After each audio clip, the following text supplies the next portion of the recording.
Lance, this is Greg. Think we should go ahead and get started if you'd like to kick things off, sir. All right, absolutely, Greg. I was just sending you a note to ask if you wanted to go ahead and get started or wait a couple minutes, but now we know the answer to that. And I want to say happy Wednesday to everyone. Thank you so much for joining us. Good afternoon, good morning in some cases. I know my good friend Deb is joining us from the Hawaiian Islands. So aloha to you and good morning, Deb. Glad you're on. And of course, all of those across the country who are part of the council, and then likewise those who are watching today. My name is Lance Robertson, as you see on the screen. I'm administrator for ACL and assistant secretary for aging.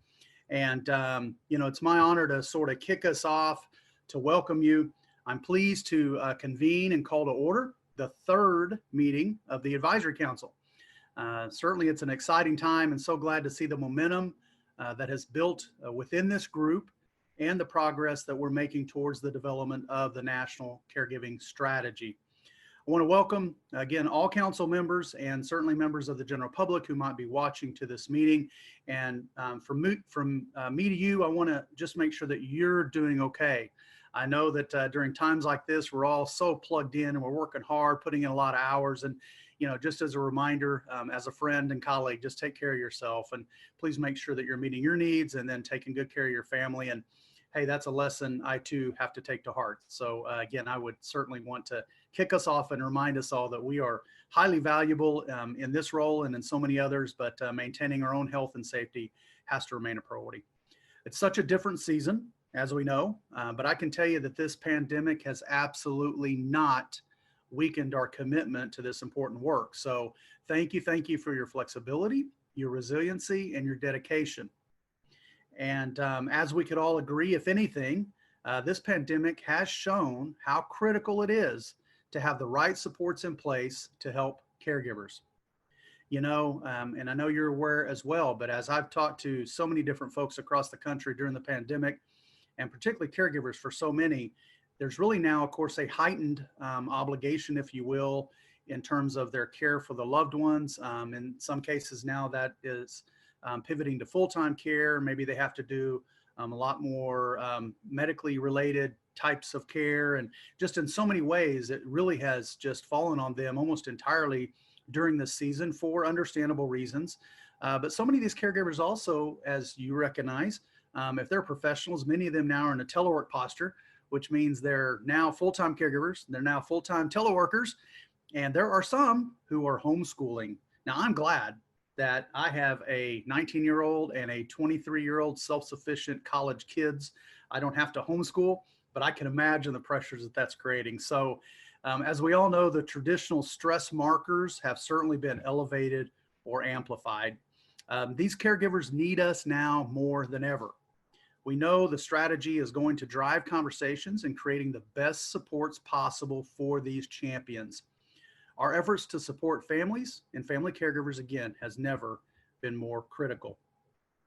Our nation's response to the impact of COVID-19 is occurring, as you know, at every level within the federal government, as well as on the ground in every state and community. So what does that look like? And real quickly, I just thought I'd share on behalf of the Administration for Community Living.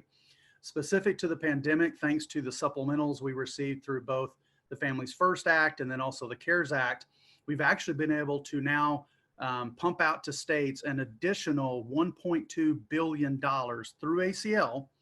About 60% of that has gone to fight food insecurity through our meals program. But as part of the CARES Act package, more program diversity in terms of support, and that included caregivers. We were able through the CARES Act to put almost $100 million out to states to help strengthen the caregiver support program that we all know, recognize, and appreciate. And states, of course, have this money, and about half are already operationalizing access to the additional funds and increasing service options. So that's a great thing. We, of course, at ACL continue to lean forward. There's so much technical assistance and guidance that we're offering, as you can imagine.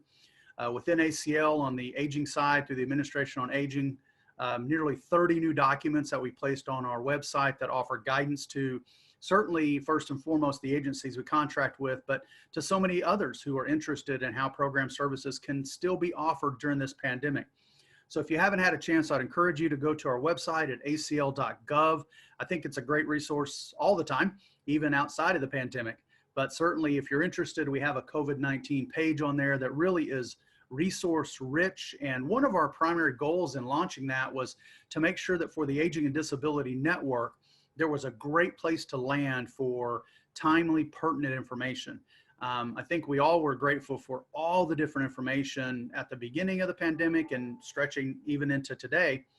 But of course, it can be overload because there's so many different documents out there, so many different agencies, starting, of course, with CDC and FEMA and so many other critical partners, and they're all doing great work. They're putting out great information, but we have done our best to make sure the acl.gov website is a fabulous and efficient landing page for anyone in the Aging and Disability Network. Also, I would just clarify and reinforce for all of you that at ACL, we continue to work very diligently across HHS and supporting the work that we're doing to fight the pandemic. And then, of course, also across the federal government. That includes, regular conversations with FEMA, USDA, the VA, and so many others. Again, it is a whole of government. It's a whole of nation approach. And then certainly in my role, my obligation remains true to keep the Secretary's office updated on what we're doing here with the council. So I do that pretty often. And again, just grateful for that. During these unprecedented times, I am heartened to certainly see the great turnout and participation that we have for this third meeting. We sort of wondered, I thought it went well in February, although I couldn't get my video to work for a while, but it finally worked. But again, we are fortunate that we have technology now that permits us to virtually meet like this. And, I feel like this format is successful, certainly given the cards we've been dealt. I hope you feel the same. I thought February's meeting went well. Hopefully today's meeting and tomorrow's meeting, again, will likewise go flawless as we head into this new normal. And at least for the near term, this is probably the way we're going to continue to dialogue and meet, to sort of state the obvious. So glad that we did the test run as well. I think it's reasonable to expect that, again, for at least the near future, we're going to continue to meet like this, but we have to remain committed to making sure we're making that critical progress. So thank you. Since our last meeting in February, I know that the council's subcommittees have been meeting regularly and making great progress on development towards a national strategy. And that is so heartening to hear. And I'm pleased to see the progress that we've made in this regard and on the development of the initial report. So again, my extreme gratitude as chair that we're still making such great progress and that the pandemic really hasn't created much of a hiccup for our critical work.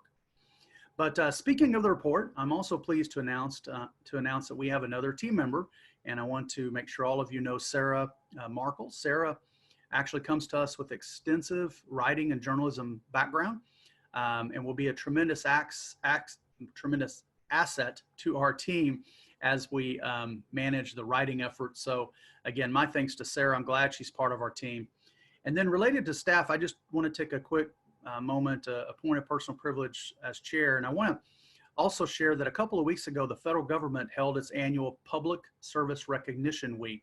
Some of you are familiar with that. Some of you may not be. It's, again, a time where we spend a week really acknowledging federal employees who have reached certain benchmarks. And I think that's critical. But for me, it also affords us an opportunity to say thank you to all the public servants. So, I have to tell you that as members of this council, if you have an opportunity, I would be just so honored if you would just thank some of the folks that who are federal employees who are working so diligently on this effort. I am so grateful for them, and I know you are too. And of course, at the top of that list is the always modest Greg Link, who will not be happy that I called him out.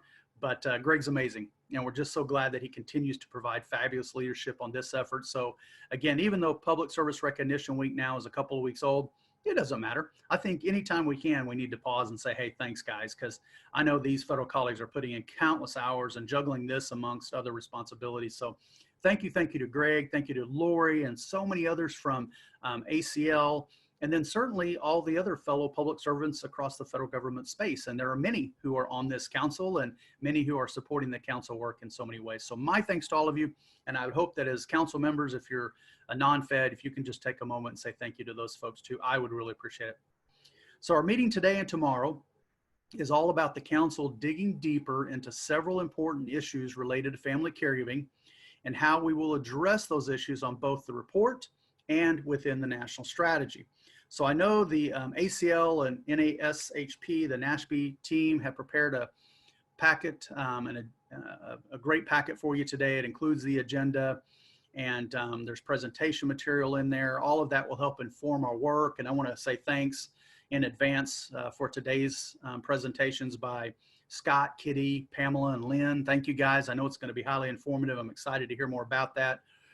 We're going to hear from them about a number of things: family leave, respite, an analysis of the RFI that was conducted earlier this year, caregiving research and data. So a lot of good, meaty information that we're getting ready to jump into.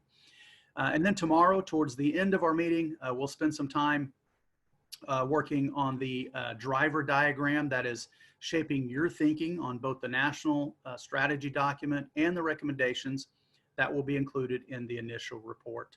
So I have to apologize again. I have to step away at about 2 o'clock Eastern today to join another call, lead another call, national call. But I'm going to try to pop back in when I can, and I'll be a part of tomorrow's conversation as well. I know we have, as you can anticipate, a lot going on at ACL. So this is still, though, a critical priority, and I boast about the great work that you're doing as frequently as I can.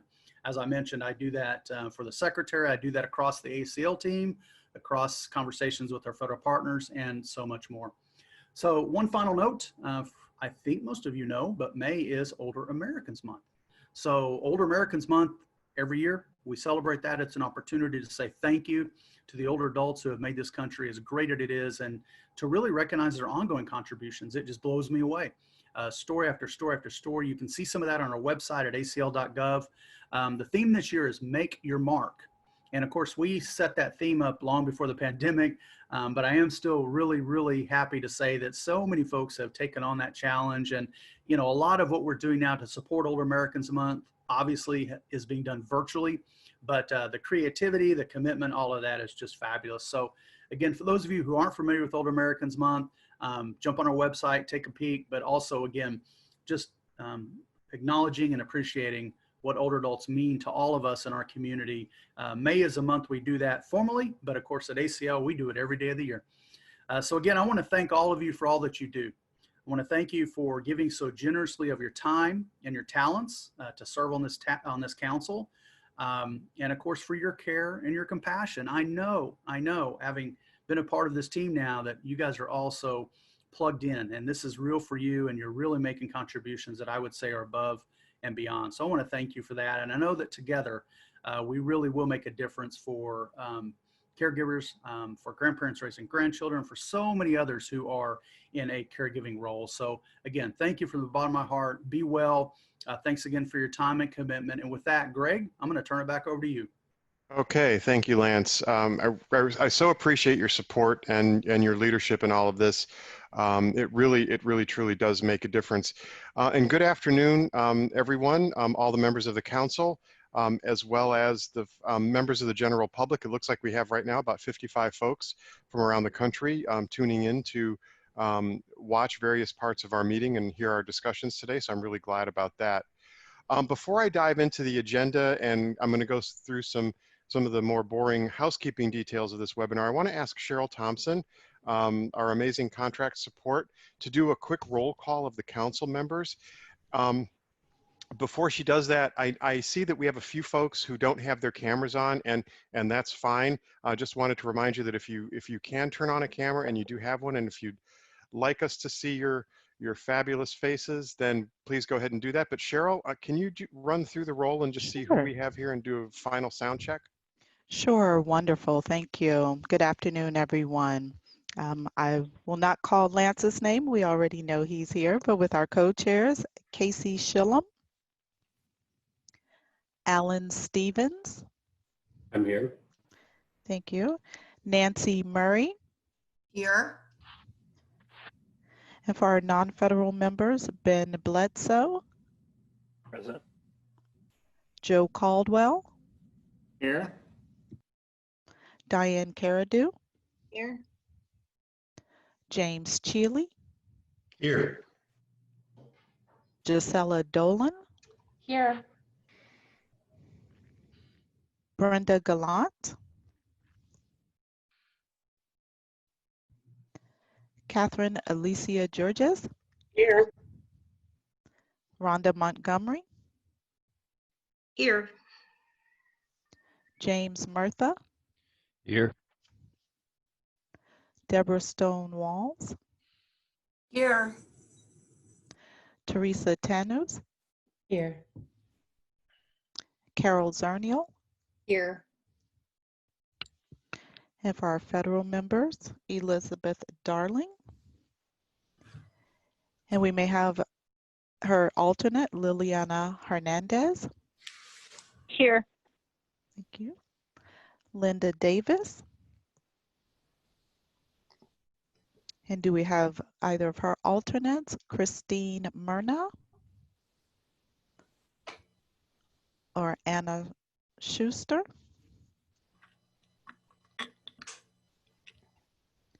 Bruce Fink. Hello. And we do know that Melissa Gerald is unable to attend today. And Melissa Harris will join us at 2:30 p.m. Helen Lamont.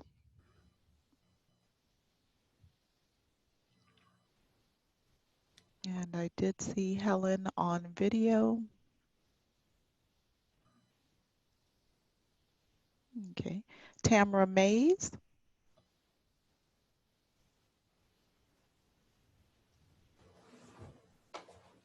And Helen Lamont, I see you on. Hi, I'm here. Thank you. Lisa McGuire. Good afternoon. Good afternoon, thank you. Katie O'Callahan. And if we have our alternate, Diane Mitchell.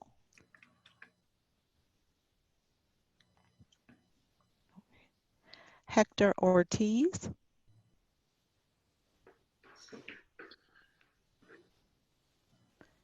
Rosemary Payne.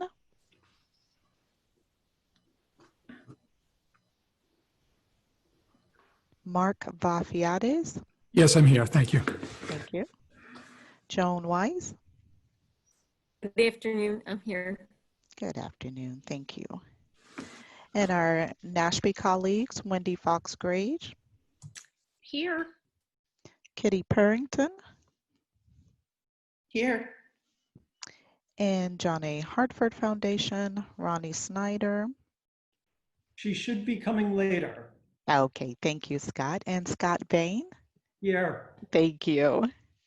And our Health and Aging Policy Fellows, Laurel Traylor. I'm here. Hi. Thank you. And Kelly O'Malley. Okay, thank you, Greg.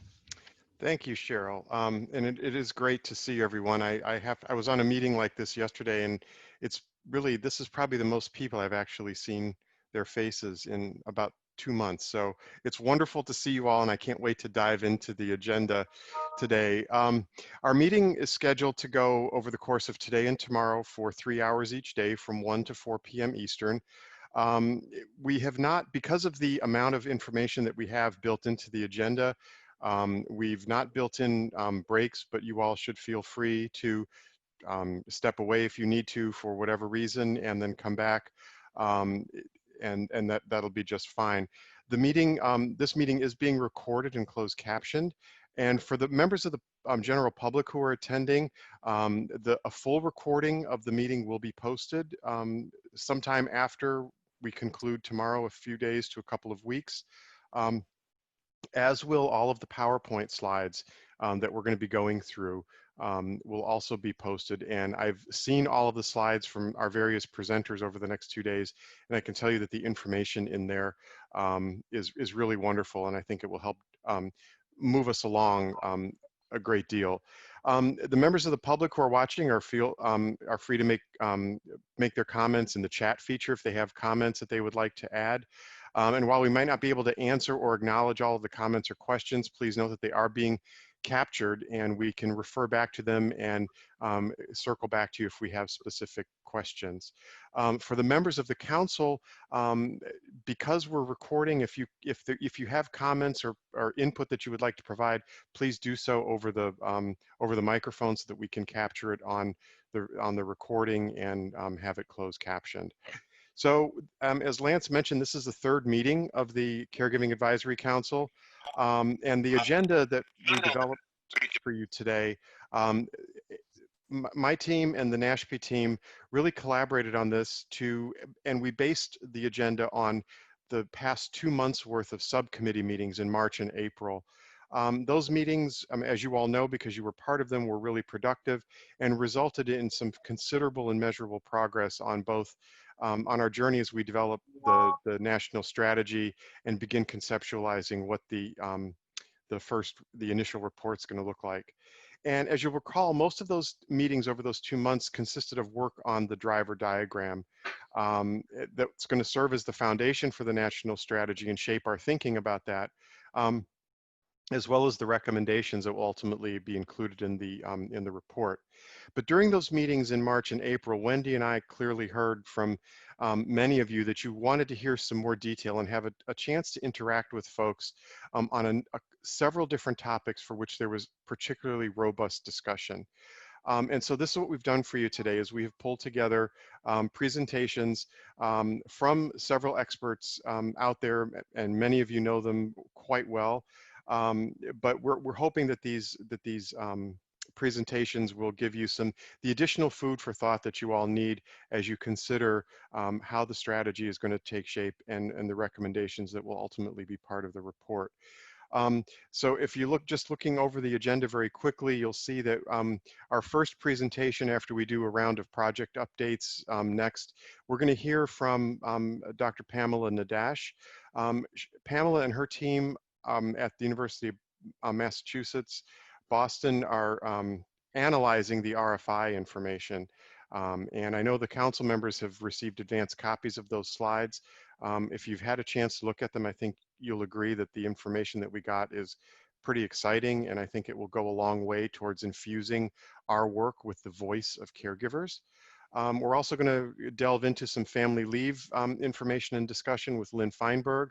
Then we're going to get tomorrow into a discussion about respite from our good friend and colleague Jill Kagan. And then we're going to wind up our presentations tomorrow with a look at the current state of data and research in family caregiving by the council's own Dr. Joe Caldwell, as well as Dr. Scott Beach. They will lead that discussion. And then tomorrow we're going to wind up the latter part of the afternoon with some time dedicated to really beginning to infuse what you heard over the course of these presentations, as well as any thought that you've been giving to the driver diagram. We're going to continue to fine tune that. And then we're also going to take stock of where we are in our work and make some decisions tomorrow about whether we resume subcommittee meetings beginning in June, or whether we consider convening the council in this fashion as the full council more frequently as we maybe look to accelerate the work. But we'll do more on that tomorrow. And then finally, just for the last of the housekeeping things, I wanted to say that ACL and NASHP, because we are working so closely together on this, we're looking ahead to the rest of our year and how the current pandemic is impacting how we work and how we interact. And for our planning and budget purposes, we're looking at whether or not to even consider planning and convening in-person meetings for any of the remainder of 2020. You know, we had the first meeting of the council was back in August of 2019. You know, obviously we had hoped that we would, you know, within a year or less be able to convene you all in person again. However, that's not the case. But given the amount of advanced planning and, you know, the expenses associated with reserving meeting space, potentially reserving hotel blocks for our non-federal members who have to travel, we're wondering if we should just decide now that we want to convene full council meetings virtually for the remainder of 2020, and then reassess things maybe later in 2020, maybe around November, December, and then see what meeting in person again might look like beginning in 2021. Do the council members have any thoughts on this? Anyone feel strongly that we should just go for all virtual for the rest of 2020, or should we hold off on decisions? Greg, this is Diane Caradu. Yes. With this pandemic, I mean, my travel to Washington is 5 hours on a Yeah. crowded plane Mhm. in a hotel. I don't know Sure. how clean and whatnot. I truly would not be comfortable traveling the rest of the year. Understood. Understood. Greg, this is Yeah. Rhonda, and Yeah. I too am in Aloha country Yeah. with my husband, who is one of the vulnerables, and so Mhm. I would never be able to travel this year. Sure. Sure. Understood.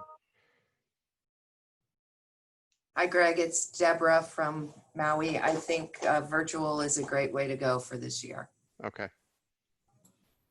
And this is Carol Zernial, I agree. Virtual. Okay. All right. Alan Stevens, I agree, virtual, and Oh. as well as my organization will not allow out-of-state travel currently, and That's I have true. no idea when that will be. Yeah. And you make a great point. You know, federal employees are not permitted to travel. We don't know when we will have that permission again, and so that's something to consider as well. I'm beginning to hear a general consensus. Do we need to push out a poll to ask all of the council members, or are we just fine with going ahead and saying that for the rest of 2020, we'll do virtual meetings of the full council, and then of course, if we meet as subcommittees, those will be as they've always been via teleconference amongst the council members. Should we do a quick poll? Cheryl, do you want to push that out? We can just make sure everyone's had a chance to weigh in. So this is for all of the council members, if you all want to just weigh in, virtual or in person, and we will then see what we have here.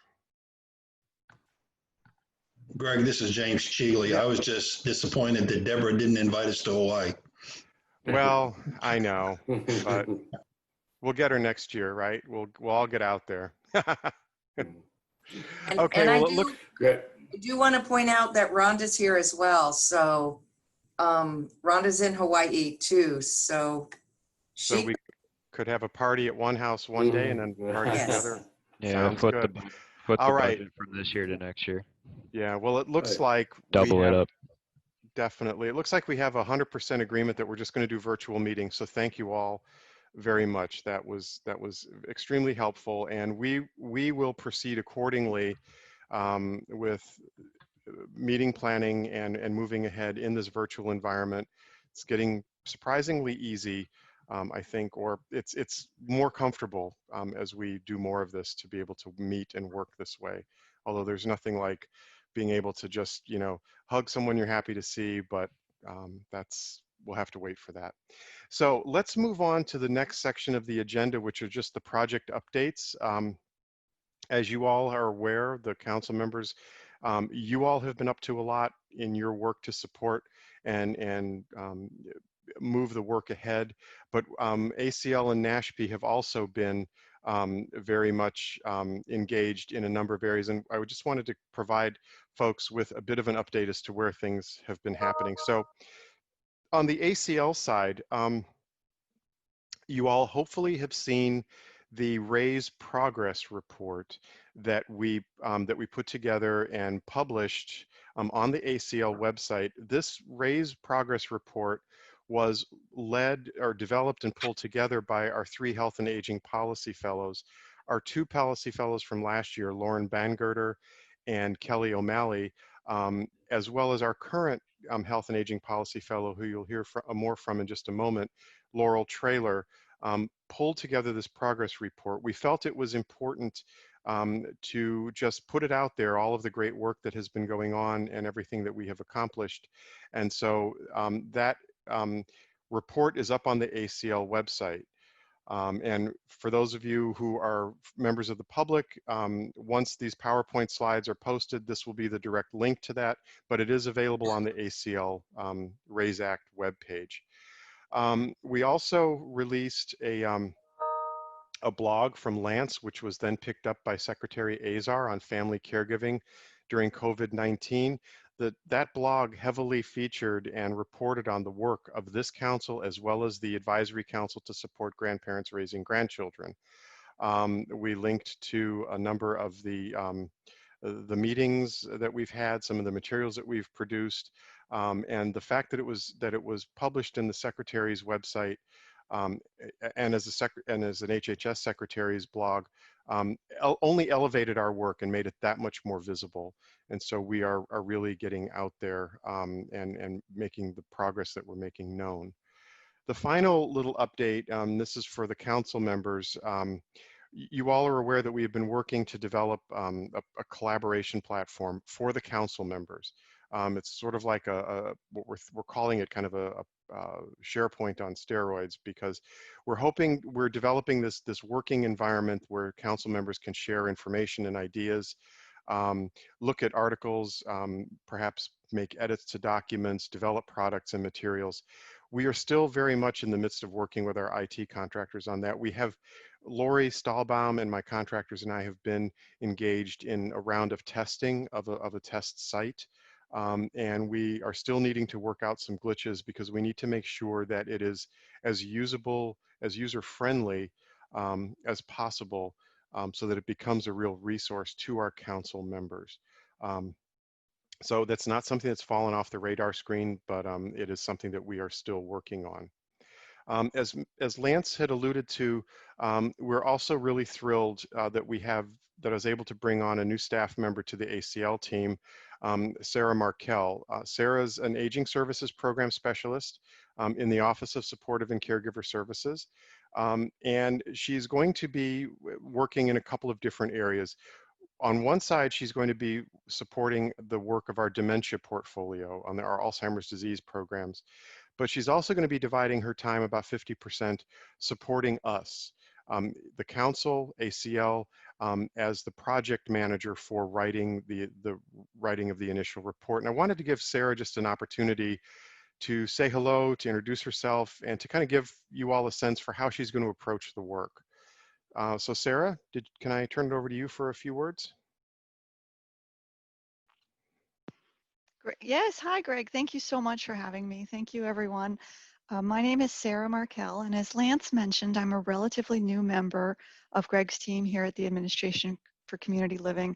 I think I'm on week 5 now, but it's all getting to be a blur since most of it takes place at my kitchen table.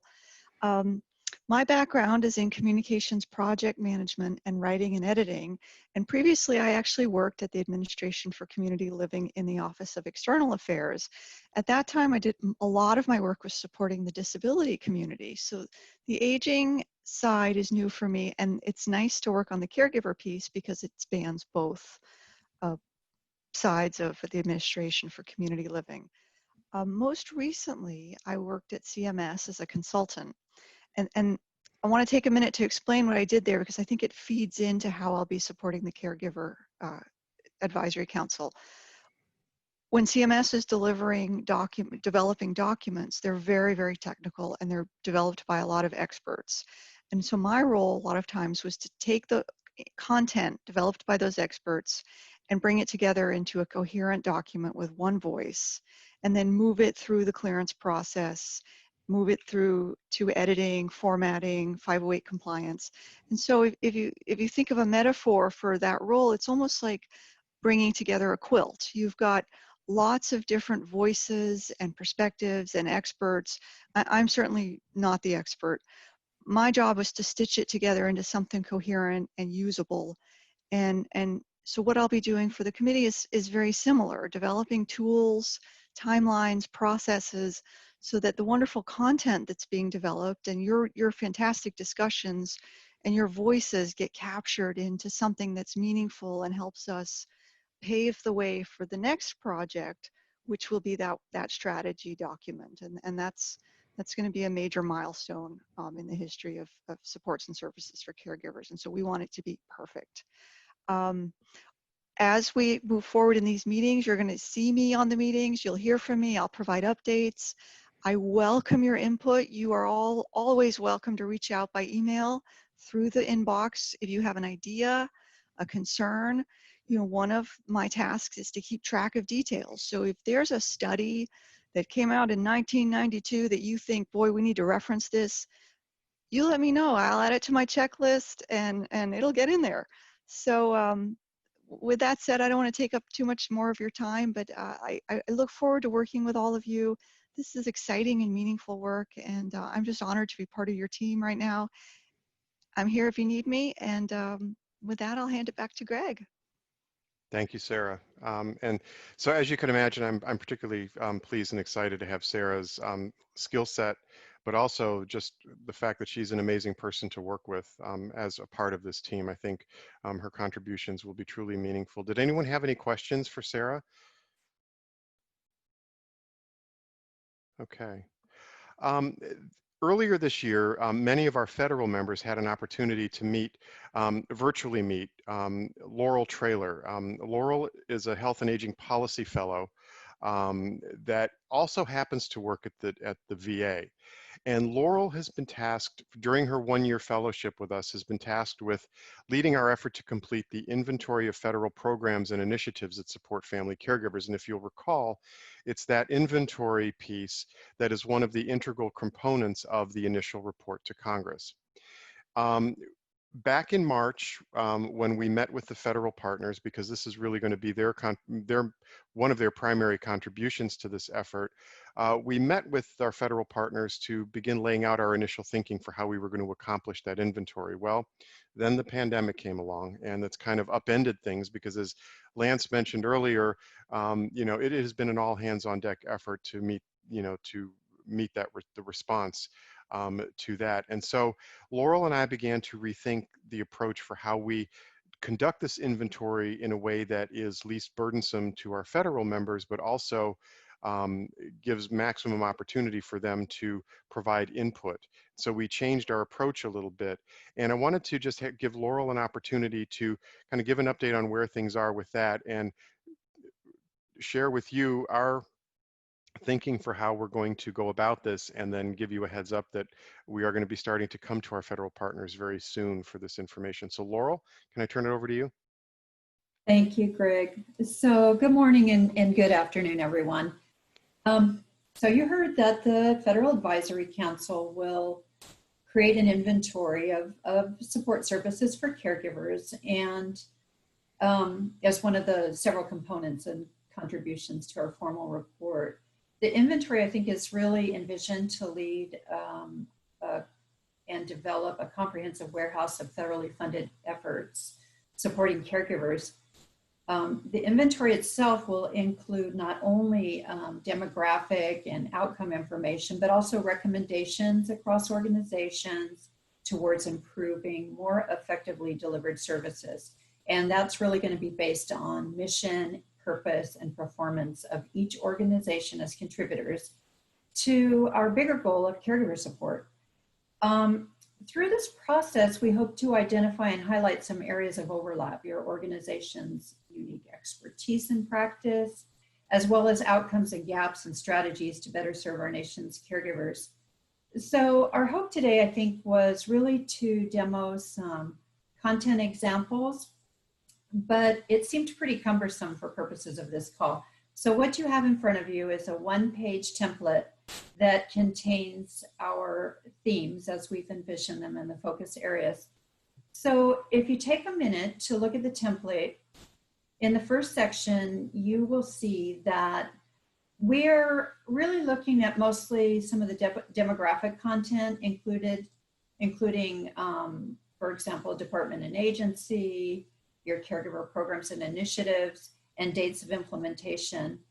We also would like to ask you for statutory authority as known, and we want to hear about your program activities, your particular area of focus, and we would really like you to also consider both direct services such as home and community-based care programs or long-term care services and support, as well as the indirect programs and services that you might provide around education and benefits and quality improvement strategies and so forth. So we would also like to hear about the populations that you serve and how those caregivers can access that information. So moving on in the second section, the second bucket, our focus is on program metrics and program analytics, focusing on ideas like appropriations and expenditures and performance measures and program evaluation results. Again, we realize that you may not have access to some of this information, and that's okay. We're looking for everything we could get, and once we pull together a first draft, we can reassess and ensure that we're including relevant and critical information. In the third and fourth sections, you'll have an opportunity to be a little bit more creative. We want to hear from you and your organizations about the types of gaps in your program for serving caregivers, what you think are important to program development and growth. And finally, we'll ask you to report on some of the visionary components related to your strategic planning process, how you may or may not, or aspire to incorporate caregivers in that process. We want to look at your use of evidence-based interventions and the potential for collaboration or coordination with other federal programs and opportunities that you see within your exciting work. And then finally, we'll ask you to talk about some of the most important challenges and opportunities. So I think we really trust with your help and support, we'll end up with a pretty comprehensive report. And then I'm sure we'll talk again once we have all this pulled together. So soon, each of you will receive a partially completed snapshot, if you will, on behalf of your organization. We're going to ask that you edit and complete the content and return it. And though we haven't really established a timeline at this point, not to worry, we really realize the importance and will build in a time for you to vet content with your organizations and your VIPs before we send out or publish any information. And so that's just a brief summary of the report as it stands. There's a lot of information that's gone into the development thus far. I'm pulling down, publicly available information, and we'll ask you to do the rest. So hopefully that will help you kind of move that along. I think that's a wrap. Greg, back to you for some commentary or anything I might have missed. Great. Thank you so much, Laurel. And so as the council members will see as this meeting progresses, particularly with our next presentation, you'll see the reason that, this is very much of the quilt reference that Sarah used before. We're beginning to develop the report components. Has to be done and pulled together by multiple sources. And so I'm very thankful to Laurel's expertise and as well as her role, as a federal employee, to be able to talk to her fellow federal employee partners to help us complete this information. And keep in mind that this inventory is only for federal programs and initiatives that support family caregivers at this point. So any questions for Laurel?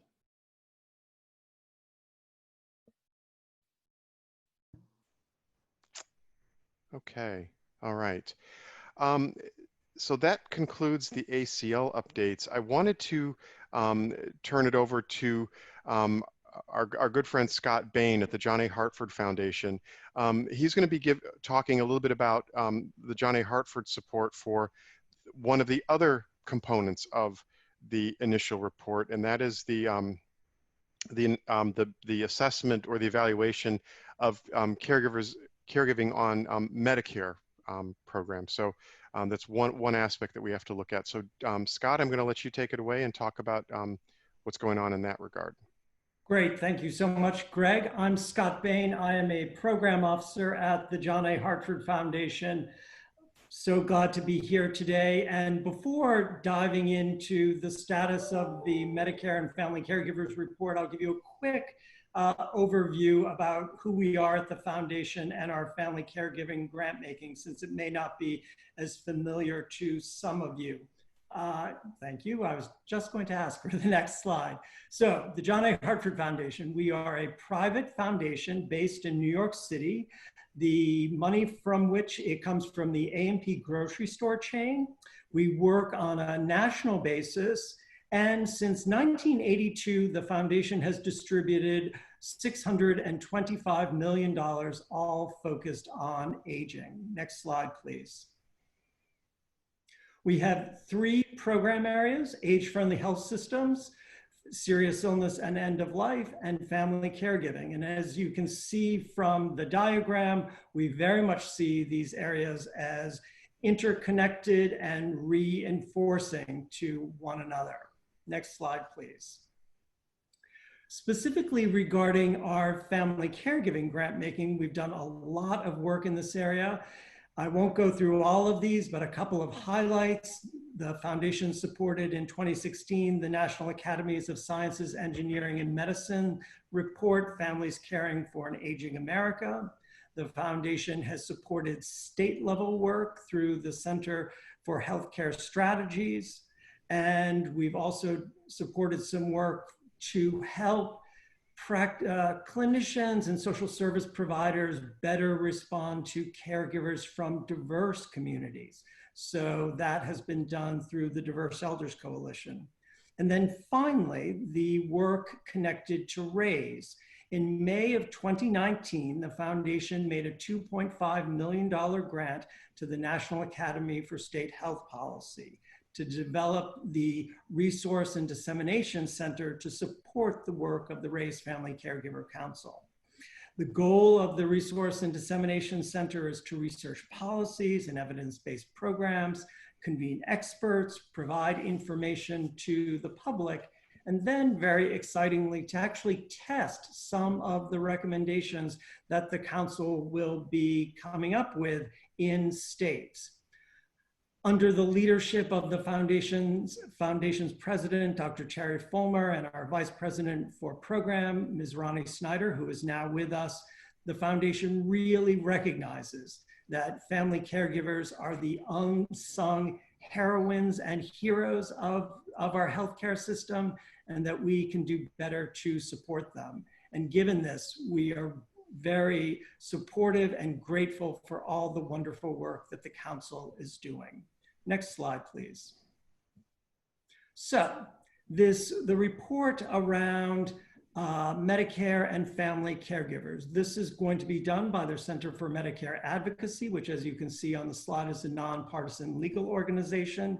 They are experts in all things Medicare related from the point of view of beneficiaries. They are also a grantee of the foundation. So the foundation made a grant to them to develop this report on Medicare and family caregiving.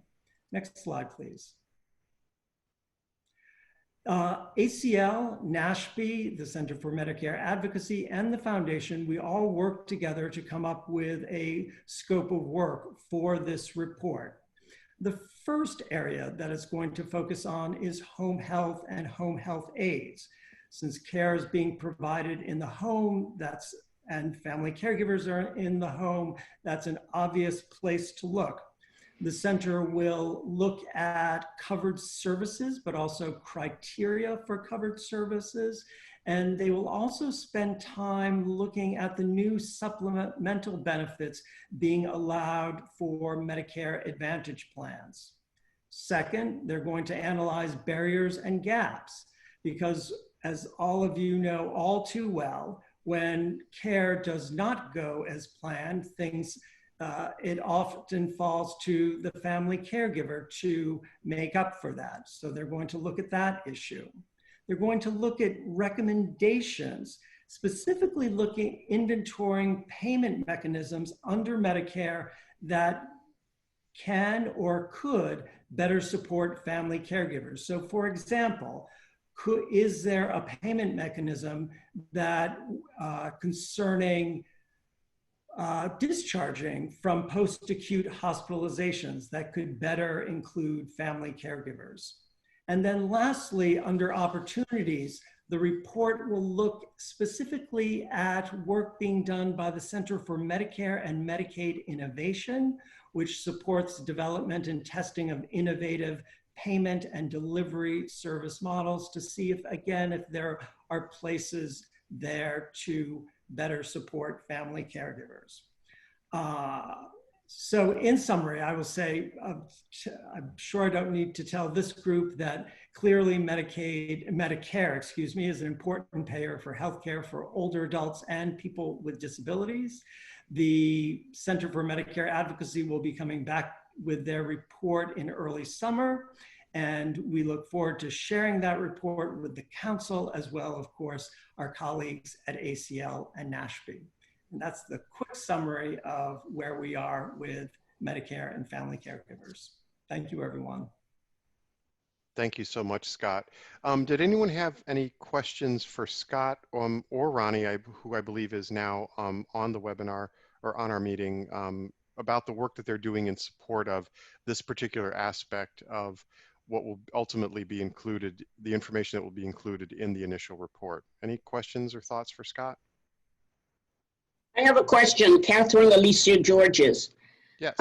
Scott, in your report, you talked about institutions and working with them around what happens when people are being discharged from any level of care. And I'm thinking of acute care institutions going in back home to the community.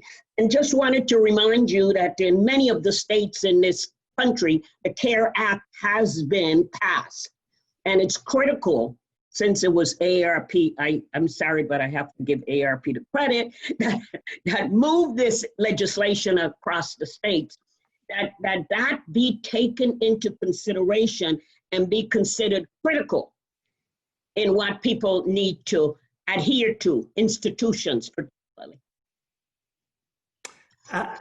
Absolutely, and I should say that the CARE Act is very much on our radar screen. The foundation has made a grant to AARP to specifically work on implementing the CARE Act across states. So it's on our radar screen, but thank you for emphasizing it.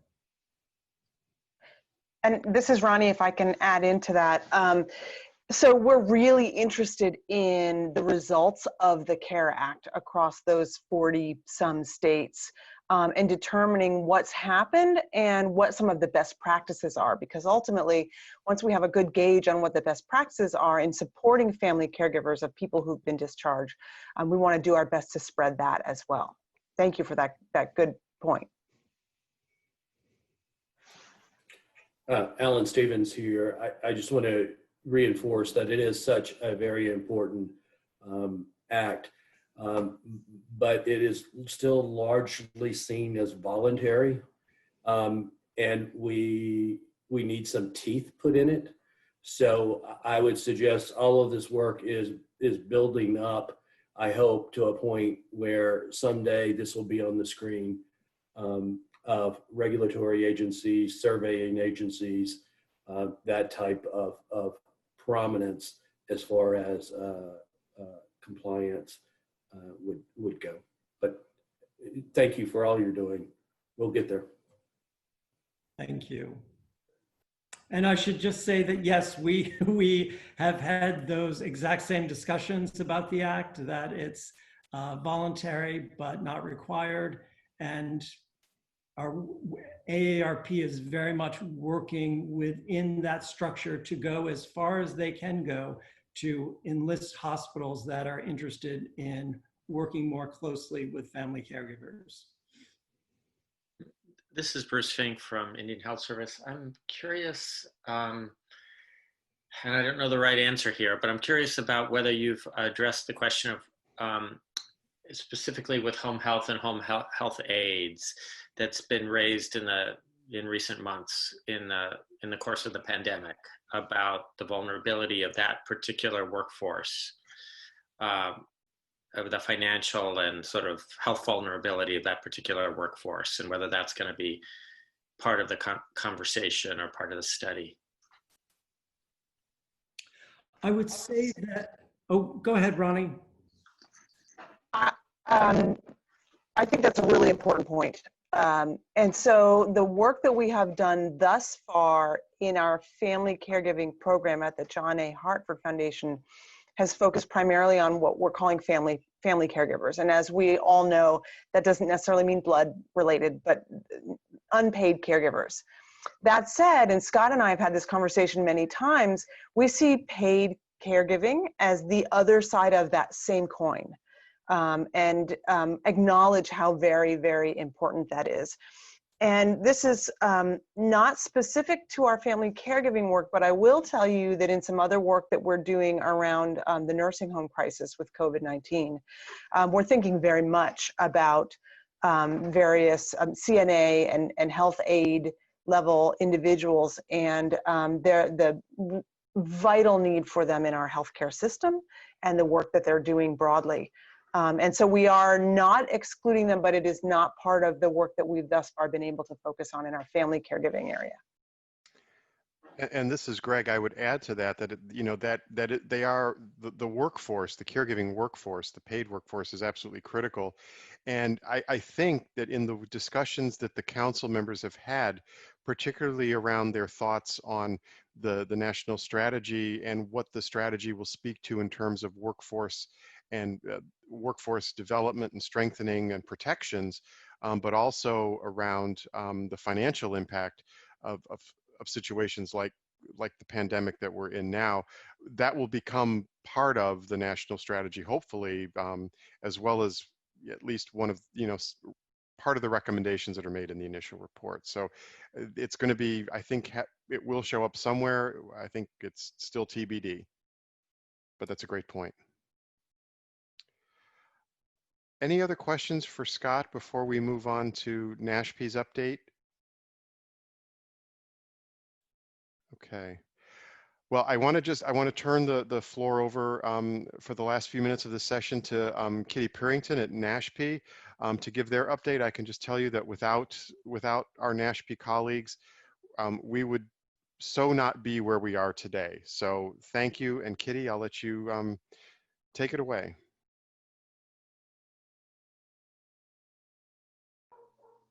Kitty, are you on mute?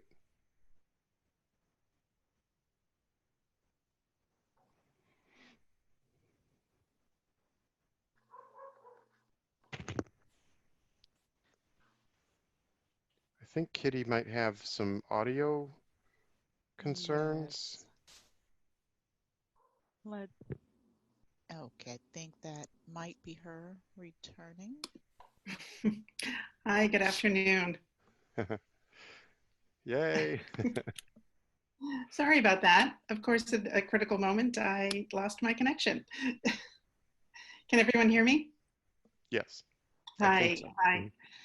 Good afternoon, everyone. This is Kitty Purington, and nice to see everybody's faces and hear voices. I'm just going to provide a very brief overview of NASHP and the work that we're doing to support the efforts of the RAISE Act Council. Before I talk a bit about our work, I did want to just note that the NASHP is a great team on this project, and many of you already know Wendy Fox-Grage, who is leading NASHP's work on the RAISE Act. And we also have Salam Tashal and Paige Spradlin, who are the other members on our team. And just wanted to recognize that the work I'll be talking about is really a reflection of their collective efforts. So next slide, please. So just a little bit of background on the National Academy for State Health Policy. NASHP was founded over 30 years ago, and our mission is really bringing state health policymakers together to identify solutions and innovative approaches to complex policy issues. And that has continued to be our primary mission to this day. We're really dedicated to helping states across the political spectrum achieve excellence in state health policy and practice. And we focus our work on identifying practical solutions to some of the complex issues that state policymakers face. And we do this across a range of policy domains. So we look at Medicaid, healthcare coverage and access, public health, the needs of people with complex and chronic healthcare needs. So we really have a wide lens that we're looking through at state health policy. Next slide, please.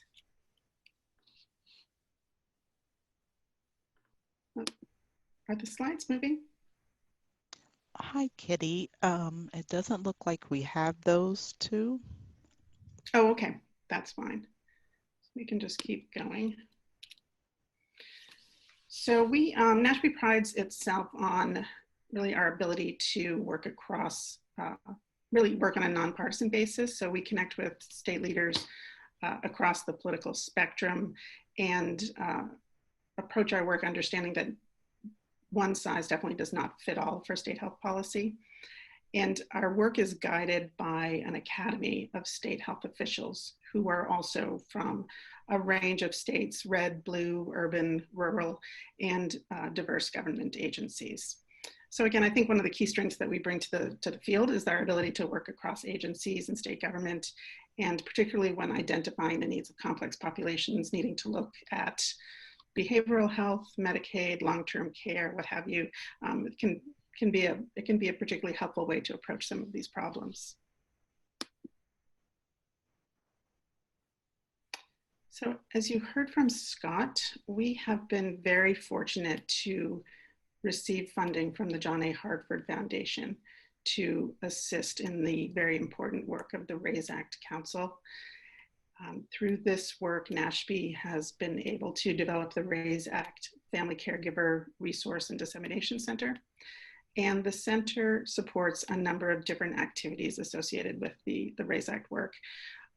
First, we're able to work closely with both the foundation and the fantastic team at ACL to support the council and subcommittees as they craft their policy recommendations. We also are able to convene experts and thought leaders to contribute their perspectives on the work through the RAISE Act faculty. And we're also supporting state policymakers in their efforts to support family caregivers through research, analysis, looking at emerging innovations that states are doing to support family caregivers. And so through all of these different pieces of work that we're doing, the center is really our way to disseminate information to a broad audience that includes our core audience of state policymakers, but also media, the public, and other stakeholders.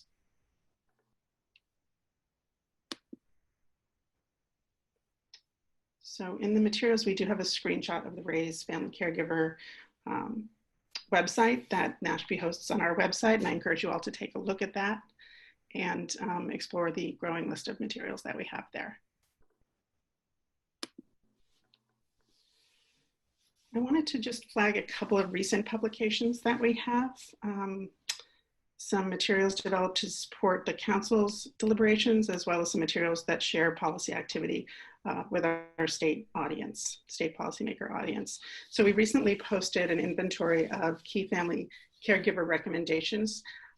That work was a result of a really exhaustive review and synthesis of recommendations from over 800 distinct recommendations that were called from 27 key family caregiver reports. And these reports were state, national, as well as international. And the recommendations were compiled and analyzed and have been organized to align with the RAISE Family Caregiver Council's work to provide a really solid foundation of the work that's gone before and give good food for thought to the committee as they are doing their work. NASHB also recently looked at Medicaid waivers and state plans in every state in the country to see what states are doing through these various Medicaid authorities to support family caregivers. And based on this research, we recently published a map highlighting state supports for family caregiver training and education and counseling. So we have that piece up on the website, and we'll also be publishing additional findings as the months roll out. Our work was somewhat changed course a bit due to the COVID pandemic. There's a whole lot going on around state waivers right now. So once things settle down a bit, we'll be able to publish additional findings that we have gleaned from that analysis. So NASHB is also engaging other partners in support of the RAISE Act work. We've contracted with the Leading Age Center at UMass Boston, with Community Catalyst, and also with Advancing States to host a series of listening sessions that are going to be we're going to be doing over the next few months. And those listening sessions will provide, again, additional input and reflection and thinking from a range of stakeholders that can contribute and inform the council's work. Members, just to note, members of the council will receive invitations for these listening sessions, and will have access to recordings if you are interested in listening into the listening sessions. If you're interested in taking a look at those at your leisure after they happen, you'll also have access to the notes and materials from that work. So that is what we have been up to in our partnership with the Foundation and ACL, and in supporting the RAISE Act, and happy to answer any questions, and thank you for the chance to provide the council with an update of the work we've been doing. Thank you, Kitty. And we will make sure that the, because obviously you had slides, somehow they got lost in translation. So we will make sure that your slides are put into the master deck that we're using here. So then they will be available to everyone after the meeting. We will get that done all right, just as soon as we can. Questions for Kitty or Nashpi as to all of the work that they've been doing to really support the efforts of the council in getting the RAISE Act off the ground.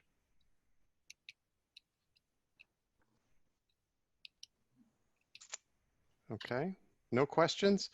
I just want to say again, thank you to the John A. Hartford Foundation for supporting this work. It is incredibly meaningful, and it is adding a level of depth and richness to the discussion and to the work that I think will only, in the end, be of greatest benefit to family caregivers, everywhere. So that concludes the update portion from the project, and I'm really excited now to jump into the meat of the agenda. And to hear from our first presenter.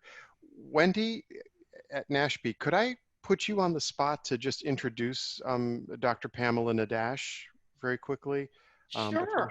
Great, thank you. I'm happy to do that. We are so thrilled that we are working with UMass, Boston, Community Catalyst, and ET Consulting.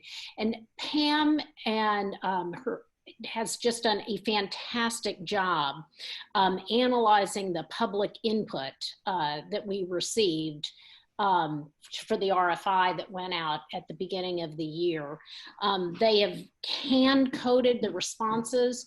We thought we'd be lucky to get 1,000 responses. As you'll hear from Pam, the response rate from the public, from not only organizations, but really individual family caregivers, they gave us such meaningful input. So I'm going to just turn it on over to Dr. Nadash. Pam, take it away, and thank you so much to you and your staff and all your great work. Thank you. Everyone hear me? Yay. Okay. Yeah, so this has been a fantastic project. It's been so much fun reading through the RFI responses. I'd like to once again give credit to Wendy for being such a great partner with this. The Nashby folks have been really great. I'm also working with Eileen Kell, who is an independent consultant who has a long history in working on issues around LTSS. And I also want to give credit to my fantastic grad student who's been helping me with the analysis. Her name's Taylor Jansen. Okay, can we pull up the slides? Great. Okay, next slide, please. All right, so I just want to remind everyone about the context of this. As you know, we have the RFI. A goal really is to get the perspective of people, just get a different slice of the population. The RFI was open to organizations, to individuals as well. We got responses from all those people, and we really wanted to know about their experiences, but also very specifically what kinds of services, supports, and then also really focus on recommendations and policy as well. So we wanted to hear what people were interested in terms of what kinds of changes could be made. And this was specifically meant to inform the RAISE Act Family Council. So next slide. All right, so just a reminder, again, there were 2 open-ended questions. First one was one pressing family caregiving need or concern I would like to see addressed is whatever, and then I would like to offer this specific recommendation.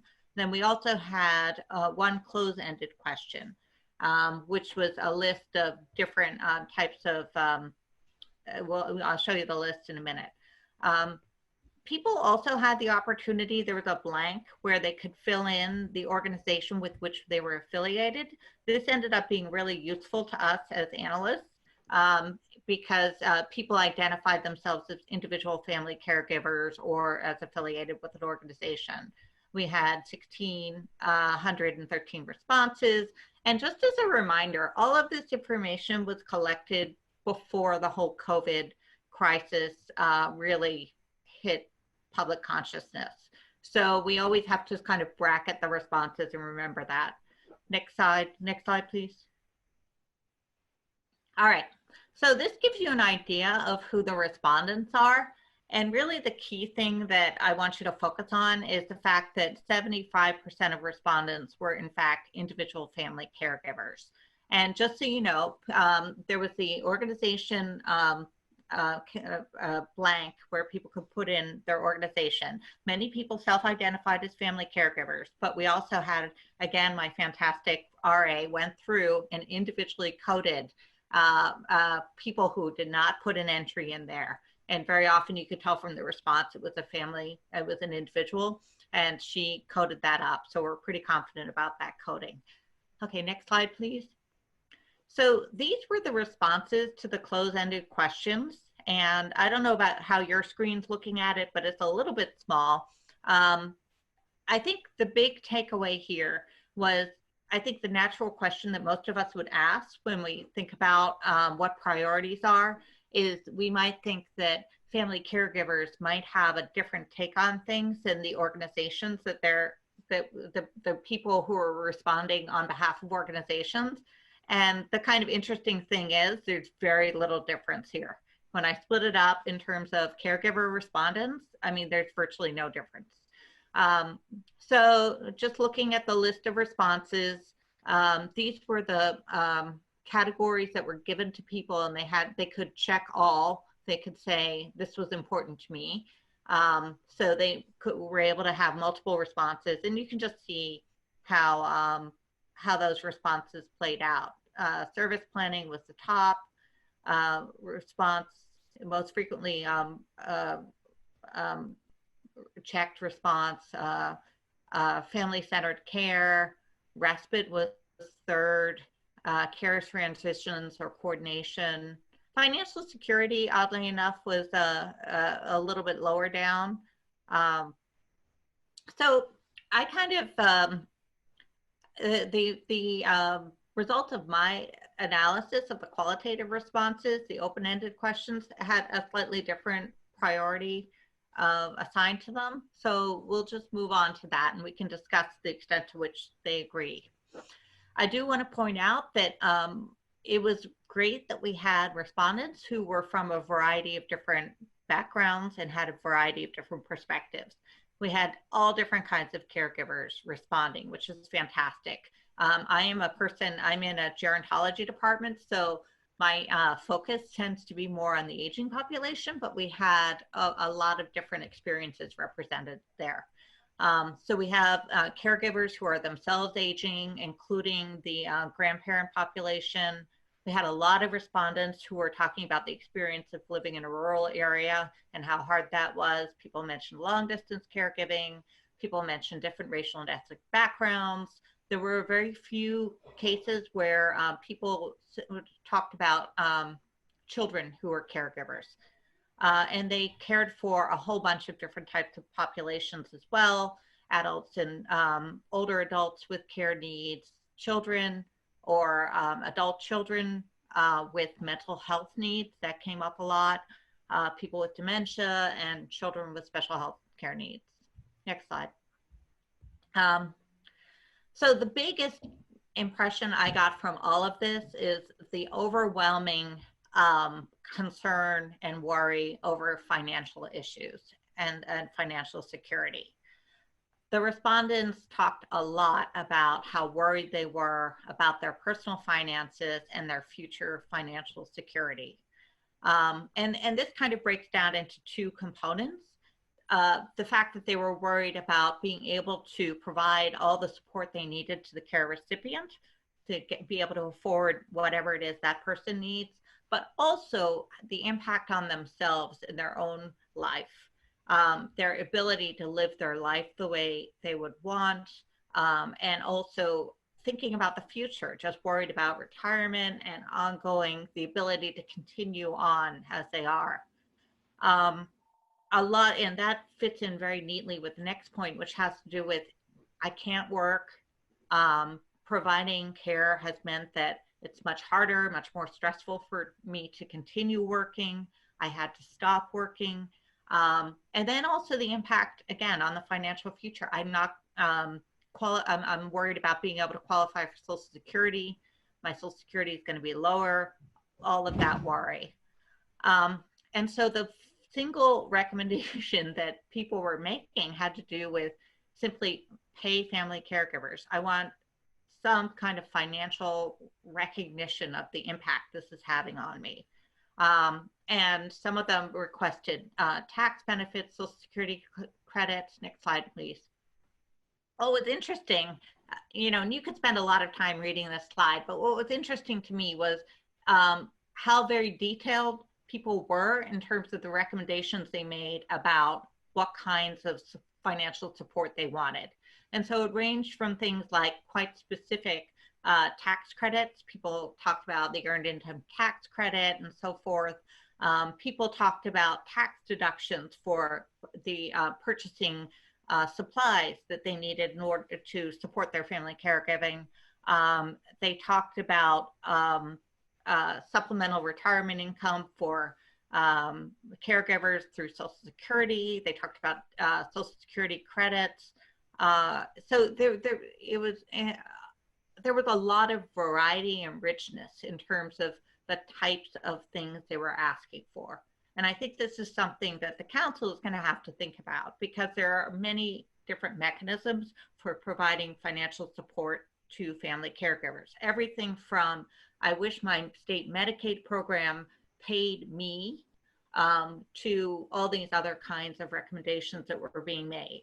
And then there were just the very heartrending kinds of comments about the impact this had on people's physical and mental health. You know, I'm just so worried about this. It's just stressing me out, and I worry every day about it. So I think we want to, you know, respect all of those different types of responses, everything from, you know, the emotional impact to these very specific recommendations about changes. Okay, next slide. Next slide, please. Thank you. So again, so I've talked a lot about caregiver pay, people getting some kind of financial recompense. I also want to talk, people also link that very closely with the ability or inability to work. So they talked a lot about how providing support to a family member made it really difficult for them to work, or, you know, it either preventing them from working entirely, making them less good at work, making it much more stressful for them to work. And then this then linked to the need for services. So people talked a lot about respite. So respite was probably the biggest service. If you think about a specific service that was requested, that was the top service mentioned. And I want to, you know, be very clear. There were services for people, for the caregiver themselves, and then there were services for the care recipient. And these are two different categories of things. So respite kind of overlaps in that sense, because you have the idea of respite, I just need some time off, I need a break. And then you also need, you think about it in terms of, I need services so that I can work. And adult day was actually mentioned quite a lot as a form of respite, but also as a potential way for people to have support for a family member while they were working. But it was often mentioned that adult day isn't really set up that way. You know, it's from 9 to 3, and who can work if you have adult day that only goes from 9 to 3.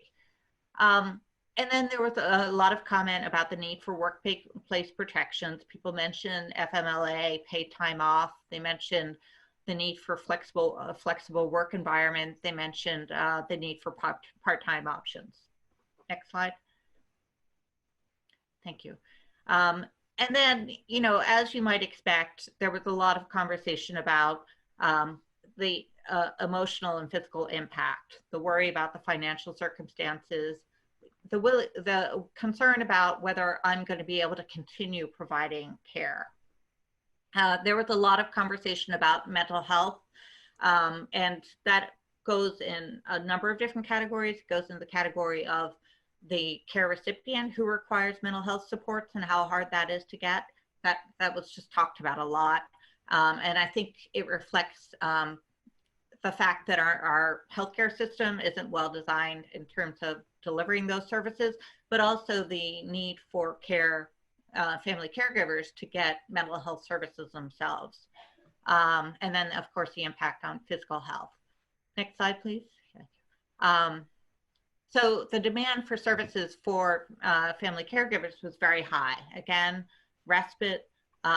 People talked about it not being affordable. They talked about the quality. People did say, they did mention caregiver assessments specifically, the fact that they needed to have their needs assessed, and then there's other component which had to do with family caregivers being integrated into the care planning process, being taken seriously as an expert in the care of the care recipient. People talked about the need for education and training, especially people who had care recipients who had complex medical conditions. So the concern, the worry about being able to support those people appropriately. And then there was a lot of need for the more information and advice kind of category, like where do I find services? How do I navigate the system? You know, if I have a problem with filling out forms, you know, how do I get help with that? So there's that category as well. Again, I mentioned support for caregiver mental health needs, and then also social support. I wish I had somebody to talk to who shared my experiences. I feel really lonely. You know, that whole kind of category. Next slide, please. Okay. The other thing I was very much impressed by was the extent to which people were so worried about, well, obviously access to services, obviously the affordability of services, but also talking a lot about direct care workers specifically, and and really linking together quality, quality and training and low pay. Essentially, people were very explicit in saying, well, there are never going to be enough workers out there unless they get paid better. They're not going to be, and I'm not going to trust leaving my family member with these people unless I know that they are well trained, and they're not going to be well trained, and they're not going to be high quality unless they get paid better. And there just won't be enough supply. I mean, people were really aware of how all those things link together, and they explicitly linked them together. Again, I mentioned this point before about the lack of services for children and adults with mental health needs. And then there was also a lot of stuff around, you know, providers don't understand the needs of the care recipient. You know, everywhere from, you know, my PCP doesn't understand dementia really and can't really help me, to the direct care worker doesn't really understand, you know, what my daughter with autism needs. So, you know, so it spanned the whole spectrum there of not really understanding the specific needs of the care recipient. And people feel this feeling that providers were poorly trained in understanding these needs. Okay, next slide. Yeah, so, and then there were a whole bunch of other topics. As you might imagine, the amount, I could spend hours talking about these results, right? And what was in there, because, and many of these are, I'm sure, things that you guys know so well and so intimately that it's just repeating what you already know. So what I'm doing here is really highlighting, you know, what I think is important for you to know, but there's a lot more in there, of course. But some of the other topics were this desire for inclusion as a care partner and all aspects of care. it was interesting too. A lot of people, I suppose the people who responded to this are very likely people who are pretty clued up. So they did mention a lot about we need more advocates. We need people to understand what being a family caregiver is and start to define themselves as family caregivers, so that then they can, you know, press for action on this, and or even just not even press for action in a more political sense, but also just know that they need services, or that these services are for them because they are a family caregiver and there are services for family caregivers, and, you know, putting two and two together there, which I thought was really interesting. There was a lot of stuff on housing. You know, there was a lot of stuff about service delivery and service availability that I'm sure is not surprising to anybody here, but housing was mentioned a lot, home modifications, that kind of thing. Transportation, particularly for people who live in rural areas. So you would have things like a caregiver saying something like, one of the reasons I can't work is because the hospital is really far away and I need to take time off work to get my family member to the hospital, but I live in a rural area and there's no public transportation, so that's my day gone. There was some mention of advanced care planning and palliative care. That was fairly infrequently mentioned, I will say. Okay, next slide. All right, yeah, need to heighten awareness of caregiving. People also talked about the need for research and evidence in terms of, number one, making the case, number two, understanding which interventions are most effective with respect to family caregivers. And then, of course, people wanted more funding for everything, more funding to increase access, to improve quality, and to make everything more affordable. And again, I could go into this in great detail, but I'll just leave it at that. And people did mention, again, system complexity and how to navigate it. Improvements in coordinating care and all of that. So, you know, I'm sure a lot of the things I've mentioned to you is they're no great surprise. None of this is new. But what is interesting is they really do confirm and match with the driver diagram that you guys developed, and also NASHB's inventory of recommendations. So they really confirm those. The other interesting thing, I think, is the way in which this really indicates priority. And as I said, the priority to me that came out of this was really how the financial security component, that was so overwhelmingly important to the respondents. Of course, I have to remind you that this is not a representative sample by any description. The people were self-selecting. They were smart enough to know that there was an RFI, and they were motivated enough to go to the web page and fill it out. So this is not representative at all. So in summary, there's an overwhelming level of concern about the financial impact of caregiving and the need for affordable, accessible respite. Okay, next slide. All right, so the RFI analysis was a specific research activity under our contract. The next stage of this is the listening session component. And the plan was always to do the RFI analysis and have those results feed into the web-based focus groups so that we can establish the priorities for what we want to get out of that web-based focus group. So that's what we're working on right now. We are currently finalizing a protocol for the focus group. Protocol is just a fancy word for, you know, the questions we're asking. We are recruiting participants. We're starting out with 4 focus groups just as kind of a trial run. 2 of the focus groups are going to be aimed at adult caregivers. I sort of felt reasonably strongly that people who are parents of either children or adults with needs are going to have a different set of issues than other types of family caregivers.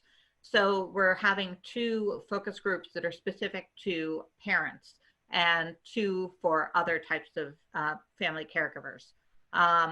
Once we've had those focus groups and we've seen how they go, we'll calibrate and reset and decide how to move forward, obviously with your input. Okay, next slide. Okay, and then after these 12 focus groups are conducted, we'll then move into the in-person listening sessions. And those are going to be convened by the Community Catalyst team. And those are really going to be different from the focus groups in that they are going to be with key stakeholders. And the stakeholders can be different groups. I hope it's okay for me to say, Wendy, that probably one of those groups is going to be employers, because a lot of what's come out of this has to do with what can workplaces do to support family caregivers. But you know, this is all to be decided. One of them will be in Spanish again, so we capture a different slice of the population. So I think, next slide, I think that's it. Discussion, yes, here we go. Yeah, so what are the big takeaways? You know, basically we open it up to you guys to hear what your responses are, what your take on this presentation is, and how you feel this ought to be shaping the focus groups and the listening sessions. So take it away. Great. So council members, thoughts on just this very initial cut at the RFI. I know Wendy and I, when we saw this at first, were very, very excited. But we would welcome your thoughts and ideas, particularly around, I think, question number 3, you know, what else would you like to learn from the information that's available? Any other, you know, cuts of the data that Pam could consider doing? I think we're all ears for what your thoughts and ideas are here. This is Catherine Alicia Georges. One of the, and I'm trying to remember the chart where finances were, I think, number 4 was 39%. Is that it? But then when you talked about in talking with the family members, finances was this overwhelming and overarching piece. So I'm wondering, since services and programs were number 1, did you see, where is the intersectionality of that? Because you can't get service and if you don't have the monies, you know, or if you're not eligible for Medicaid. So I was just not baffled, but I guess I'm not surprised, because we've had this discussion in the subgroups and some people weren't sure about finances, but I think, Greg, that this clearly identifies and supports the issues around finances. What we can do about it, well, I think we should push for the credits and all the other things that, you know, some advocacy groups are pushing for. Yeah, I mean, I think that some of that has to do with the fact that the finances, it's about the ability to pay for services as well as, you know, so I think there's an overlap. If you didn't have to pay for respite, or if you didn't have to pay for the cost of caring for people, then your finances would be better. So that's the only way I can kind of reconcile those things. But, you know, that's my assumption. I don't, you know if that's true. I mean, I think it's definitely true that, you know, the costs that caregivers incur by purchasing, having to purchase or pay for the types of assistance that they need to maintain their loved one at home is one aspect of the problem. But then when you also look at if they have to leave work or quit work or reduce their hours of work, it impacts them then further down the road. They give up on retirement, you know, contributions to Social Security, pensions, what have you. And so it's sort of this double whammy of financial impact. Yeah. So true.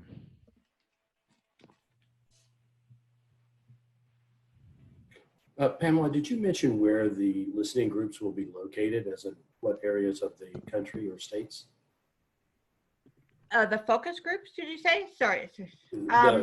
Yeah. Sorry? The ones that are to be done, yeah.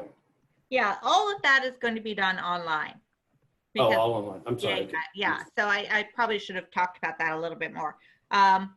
So I think in the last presentation I did to you, I did a whole spiel on how great online focus groups are. And it actually has worked out wonderfully for us because, you know, that's what ended up happening anyway. So it's really great that we planned it that way. And, you know, the advantage is that people really can participate. It's particularly good, I think, for this specific population, family caregivers, because they don't have the ability to leave the house for 4 hours and travel someplace and participate in a focus group. So this is, I think, worked out really well. I've just now had a chance to look at the, I try not to read comments while I'm talking because it gets me distracted, and Lord knows I don't need that. But somebody talked about how do we recruit. So Eileen, you're on here. Eileen's been the one who's been actually working with the vendor that's setting up the focus groups. So Eileen, you want to talk about the recruitment process? Did I unmute myself successfully? You did. I did. Okay, so our focus group partner is Focus Point Global, and they recruit nationally through a variety of panels. And we established a recruitment screener, which specifies the criteria of what we're looking for. The primary emphasis is on, obviously, the caregiving characteristics that we've established. We've developed that screener and worked with the team at NASHB and had that reviewed by, I believe, by the council.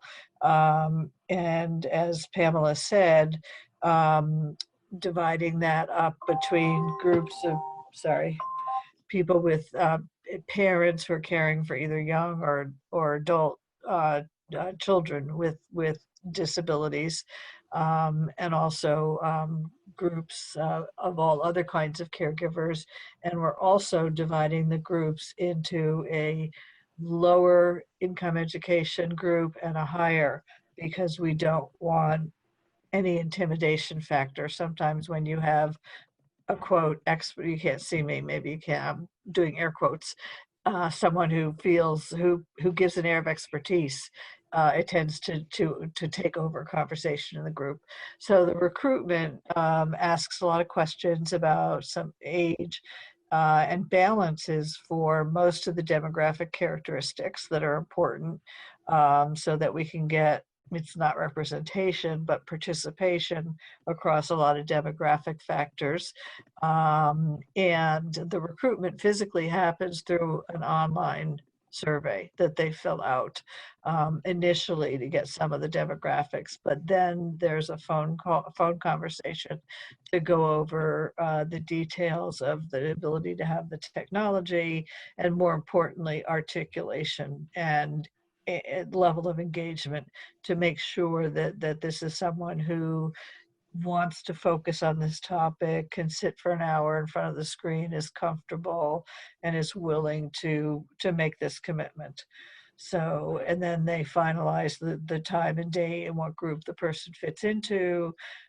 They call them back with reminders, and then before the group, they do a test of their, and a tech person works with them on the technical connection issues, and they always have a tech available to troubleshoot if somebody gets knocked off or has connection issues.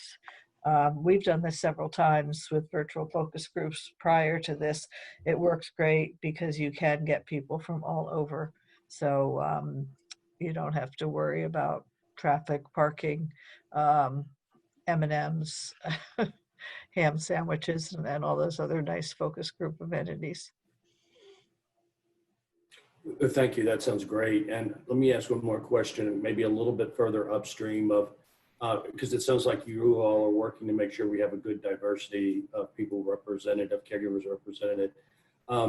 So also often in the community, people say, we never hear anything about caregiving, you know, and then there's another group that says, oh, I'm on every caregiving group.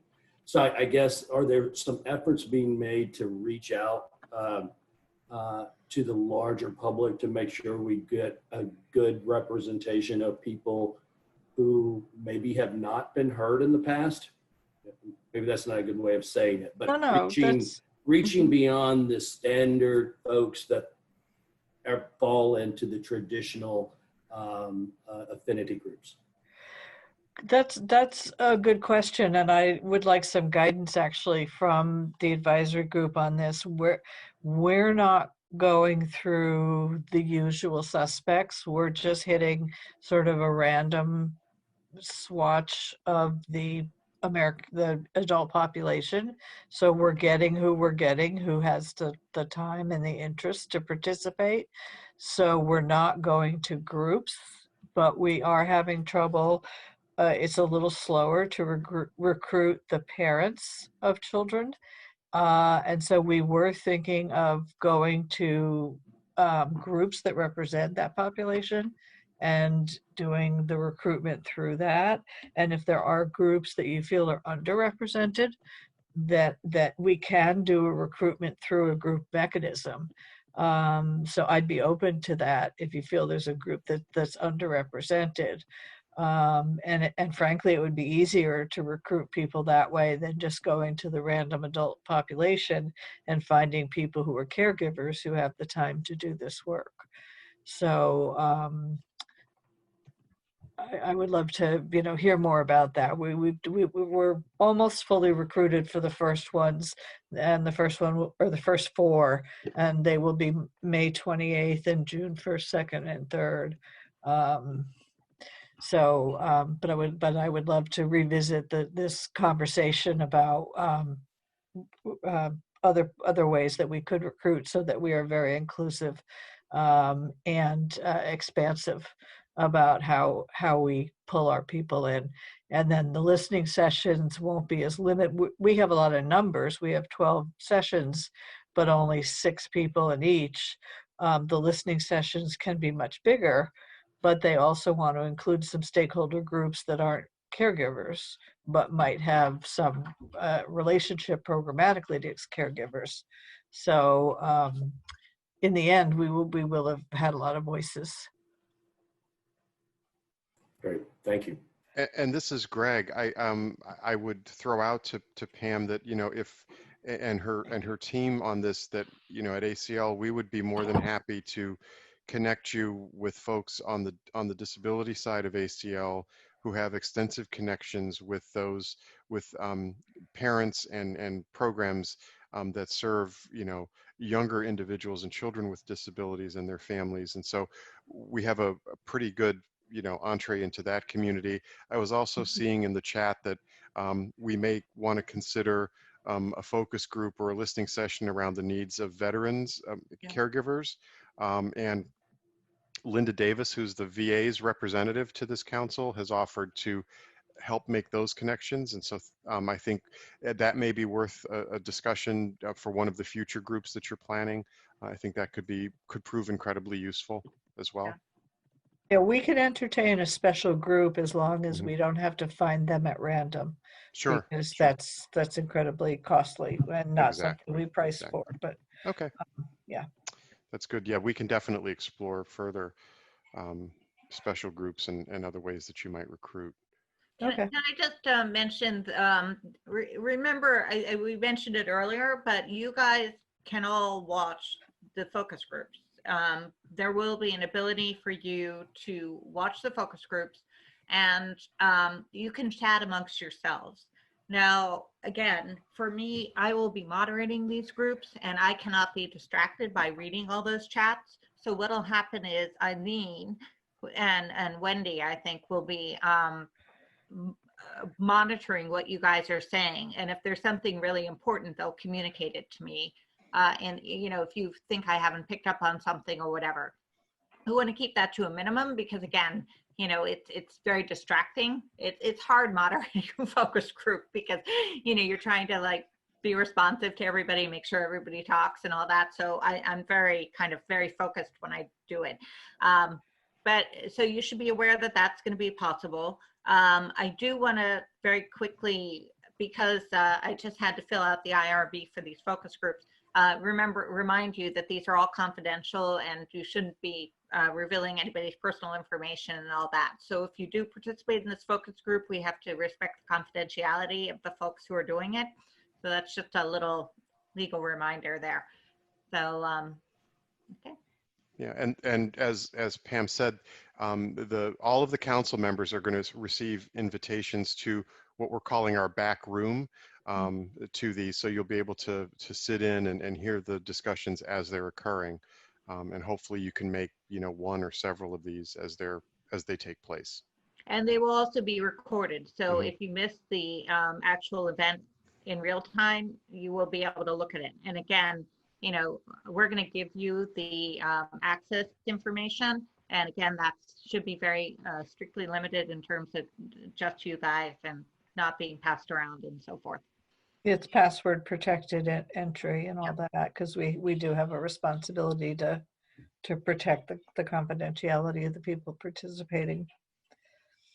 Greg, this is Nancy Murray. Can you Yes. hear me? Yes, we can. Okay, good. So obviously, as a family member of 2 adult children with intellectual disabilities, I'm very pleased that we are including families like myself. And I'm just thinking, as the analysis goes forward, I'm wondering if we could take a look at maybe if there are some differences in stressors. If you looked at families of adult children with disabilities who have been caregivers for 20, 30, 40 years, and then we looked at caregivers maybe of a returning veteran, and now they've been a family caregiver for maybe 5 years. If there are differences in the responses between, simply because of the length of caregiving. Yeah, I mean, the data set is so rich. A lot of interesting work could be done in kind of looking at differences amongst different types of caregivers. That's a little bit hard because people don't always identify exactly what kind of caregiver they are. And, it's, right now the analysis has been done, it's very purpose driven. The purpose of what I did was to inform you guys, inform the report to Congress, inform the focus groups. So there's a lot that could be taken from this, and I agree that length of caregiving is certainly one of the issues. I mean, I think the other thing that I mentioned was, caregivers who are aging themselves, and that constant concern about, what's going to happen. Right? I'm getting older. I can't do this anymore. I can't physically do it. I can't mentally do it. And what's going to happen to my kid when I, can't do this? Anyway, but that's a whole special set of issues. And I don't know that we have the ability to delve into that.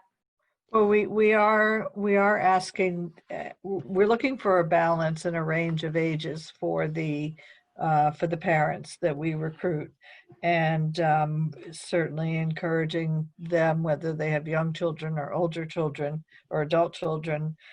So far, for the first 2 groups that we've recruited, the ages range from 30 to 56. So we have a good range, but we don't have anybody that, I don't know. It depends when they had their children, obviously, how old they would be. Some of them may be obviously of an age where they're dealing with the issue of their child moving on to, an out-of-home placement and the loss and the, significant life change that brings.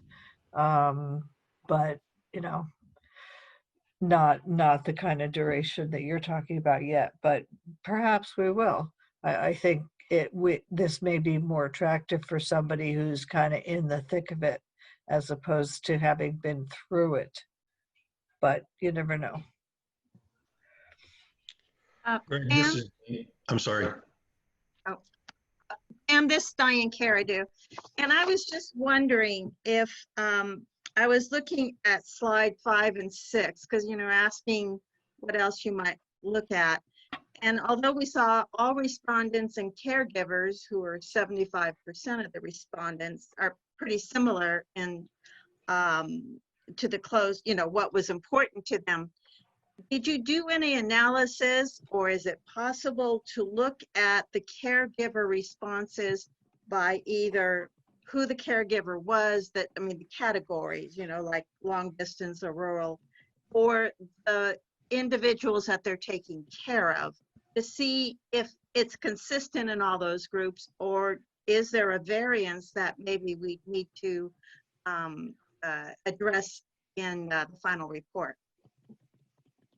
Yeah, again, that's a very detailed kind of analysis that would require people to have identified themselves as such.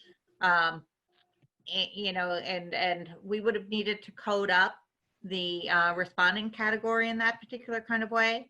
And that's not always possible because people didn't always identify themselves as particular kinds of There was, yeah, there was no data collection. There was nothing demographic about the individual or their caregiving situation that was able to be included.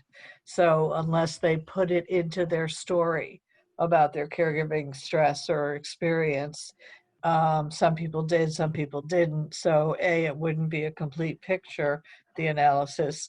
We're hoping to get more of that from the focus groups. But again, you know, neither is perfect. But we are asking about, for example, we're asking if people have, for the other caregivers, we're asking if they have children under the age of 18 at home, because that means they're sandwich generation caregivers. To get a sense of that. We didn't ask local or long distance, but we can get a sense of that. So we're hoping to bring up in a qualitative way some of those issues in the focus groups that you're describing.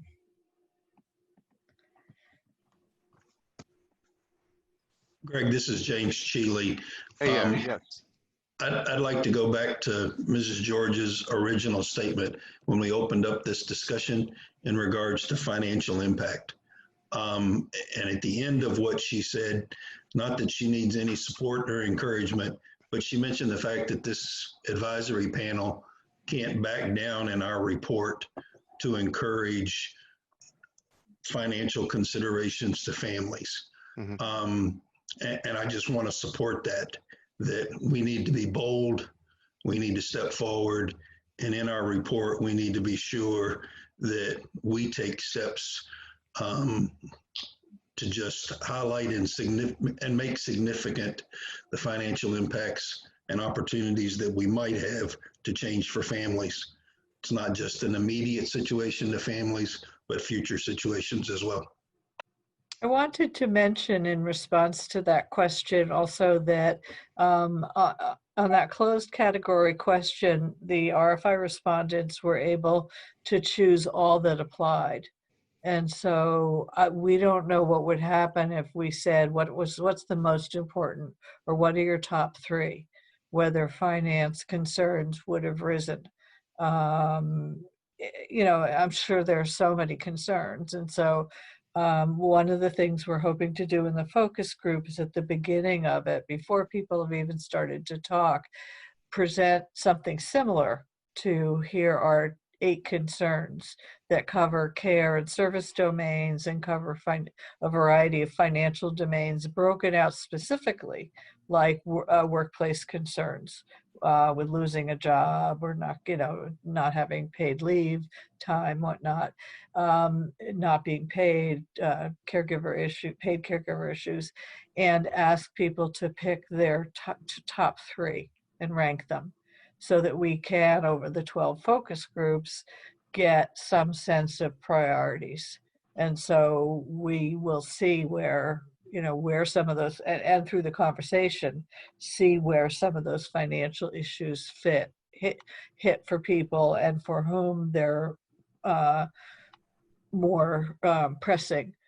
Then we'll get some additional insights into that. So that was a concern because of the contrast that you saw between the comments and that closed category responses there. That kind of hit us as a little odd as well. Mm-hmm. So. Okay. I think, does Carol Zernial have a question? I do have a question. Ask away. I'm curious because we've had this seismic shift with COVID-19 and all of this work was done prior to the pandemic. If this is going to be an opportunity, will there be new information that's allowed to be introduced? And then will there be a way to fine tune some of these concerns in light of COVID, the impact of COVID going forward? Yeah, I mean, one of the big concerns about the focus groups is that the potential of this particular crisis to kind of completely take over.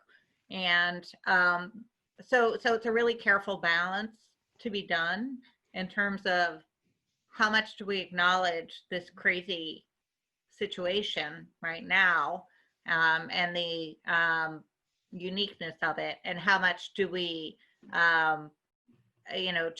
So we're thinking about a number of different strategies in how to deal with this issue.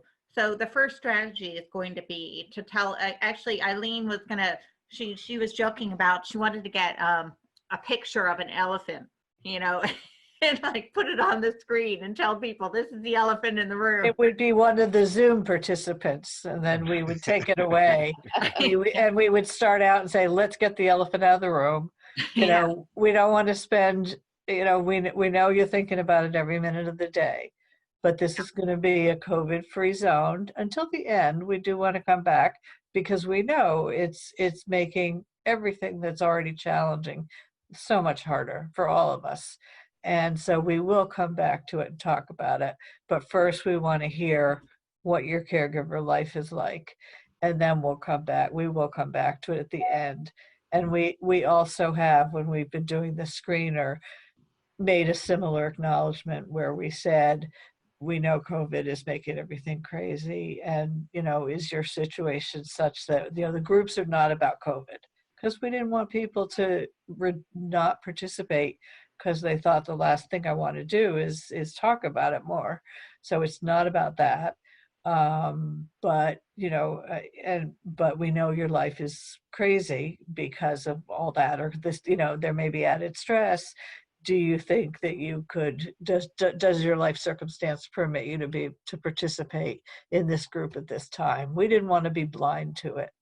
So we think we're acknowledging it in the right ways, and by knowing when to exclude it and when to include it. So you can see if you've reviewed the materials, how we're dealing with it. If you have any suggestions, we'd be open to them. But I think Nashby thinks we've hit the right notes. So we'll see. Thank you. Okay.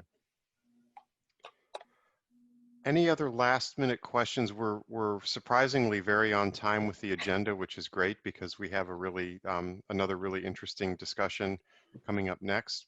I would offer this to the council members. We're very interested in hearing sort of what your burning questions might be, and I realize that sometimes those burning questions occur to us at like 11 o'clock at night.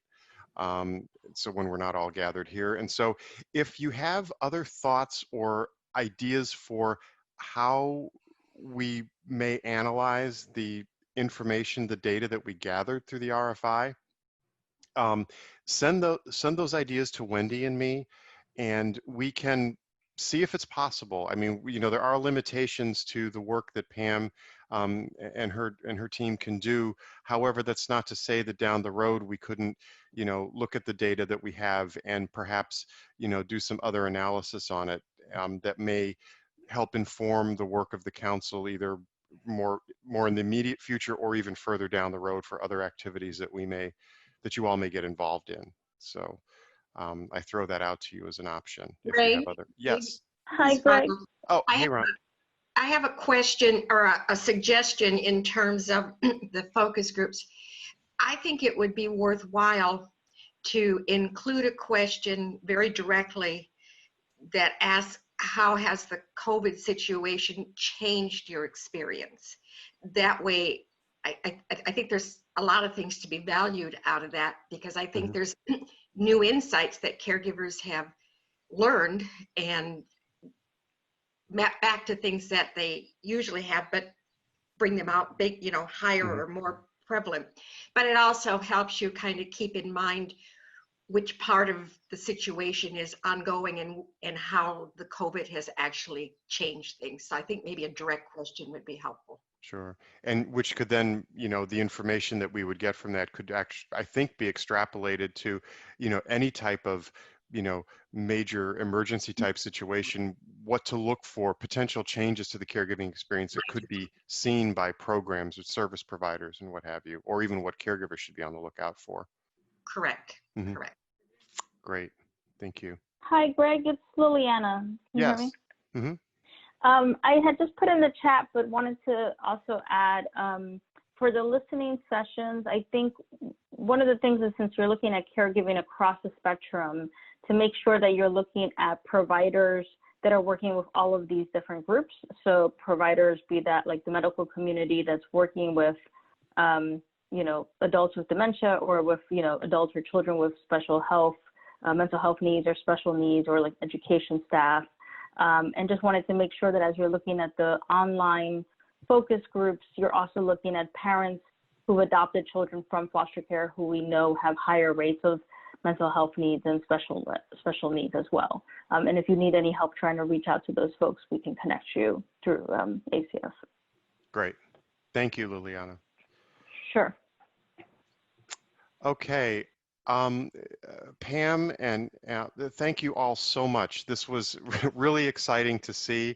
We had no idea really when we went into the RFI process and fielding it, what we would get out of it and how, and then when we saw the tremendous response, it was like, boy, how do we begin to analyze this? And thank you. I mean, the work that you all have done is phenomenal. And I think Wendy would agree.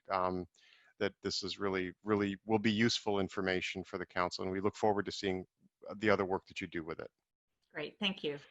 Yes, Thank I you. agree. Thank you so very much. And just as a follow-up, we will make sure that the listening sessions gets out to our council members. And the beautiful thing about this is it's going to be a series of listening sessions. So we'll be able to debrief after the first 4 and then see how they went and make changes if need be for them going forward.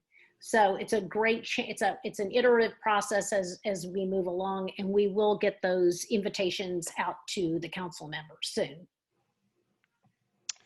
All right. So moving right along, we are very pleased to have a wonderful friend and colleague, Lynne Feinberg from the AARP Public Policy Institute, to talk with us about family leave issues and considerations. And as you saw from the RFI analysis, this clearly is on the minds of a lot of people, but also this whole issue of family leave and how we focus on that as the council focuses on that is going to be critical. And so we've asked Lynne to provide some insights, and then we'll have a similar discussion with Lynne that we just had with Dr. Nadash. So Lynne, I'm going to turn it over to you. Great, thank you, Greg. And can you hear me? Yes. Well, good, okay. And I want to thank you and Wendy for inviting me to be here today. I wish we could all be in person, but this is the best that we're going to do. And again, I'm very privileged to be speaking with all of you who are doing such important work. I have, just by preface, I have worked on family issues for nearly 40 years now. And so it's personally and professionally rewarding for me as an advocate for family caregivers to see the extraordinary commitment and all the rich work that you're doing right now. So I thank you. I've been asked to speak about family leave. So next slide, please. So why is family leave important? Well, because unlike previous generations, most family caregivers today work at a paying job.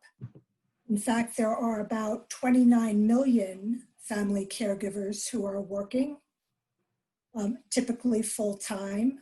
61% of family caregivers work. Almost 3 in 4, 72% of younger family caregivers, ages 18 to 49, are employed. And more than 2/3 of those aged 50 to 64 are also working at a paying job, juggling work and caregiving. And the majority, nearly 2/3, have made one or more workplace accommodations. The data that you're seeing now are really hot off the press. They're from our new study with the National Alliance for Caregiving, an AARP that released Caregiving in the US 2020 last week. And I think Grace Whiting is on the phone now on the webinar, CEO of the National Alliance for Caregiving. And this has been just a terrific partnership. I would also say that about half of working caregivers who left their jobs said that they did so to spend more time in caring for their relative or close friend. Next slide, please. Now, as we've been talking about, and Pam's presentation was really an important segue because Pam was talking about the RFI analysis and the financial issues that were paramount. Well, we know that family caregivers who stop working can really face substantial short-term and long-term financial risks. Things as Greg was suggesting, caregivers can lose income, health insurance, Social Security and retirement benefits, and also career opportunities if they have to quit a job to give care or reduce their work hours. There is evidence that caring for a parent in midlife may substantially increase a woman's risk of living in poverty in old age. This is a very serious issue that we will talk about as we continue this discussion, especially in light of the pandemic today. And then many employed family caregivers don't have access to any paid sick days or any paid family leave benefits at work, or they may not be eligible for the unpaid protections of the Family Medical Leave Act. Next slide, please. So let's just start with just a few basic definitions, if I may. First, paid sick days, because it's called different things by different organizations and individuals. It's also known as earned sick days and paid sick leave, paid sick time, generally limited to a number of hours or days, typically from anywhere from 3 to 8 days, that allow workers to stay home when they're sick with a short-term illness like the flu or now with COVID-19, to accompany a family member to a medical appointment, or to take limited paid hours or days off to provide care for sick family members. Family leave, on the other hand, is generally described as longer time off, either unpaid or paid, to care for a seriously ill or chronically ill family member. And family leave generally also includes parental leave to care for a new child or an adopted child. Next slide, please. So let me begin with the Family Medical Leave Act that was enacted in 1993, 27 years ago now. This was the first federal law to recognize the dual demands of work and caregiving.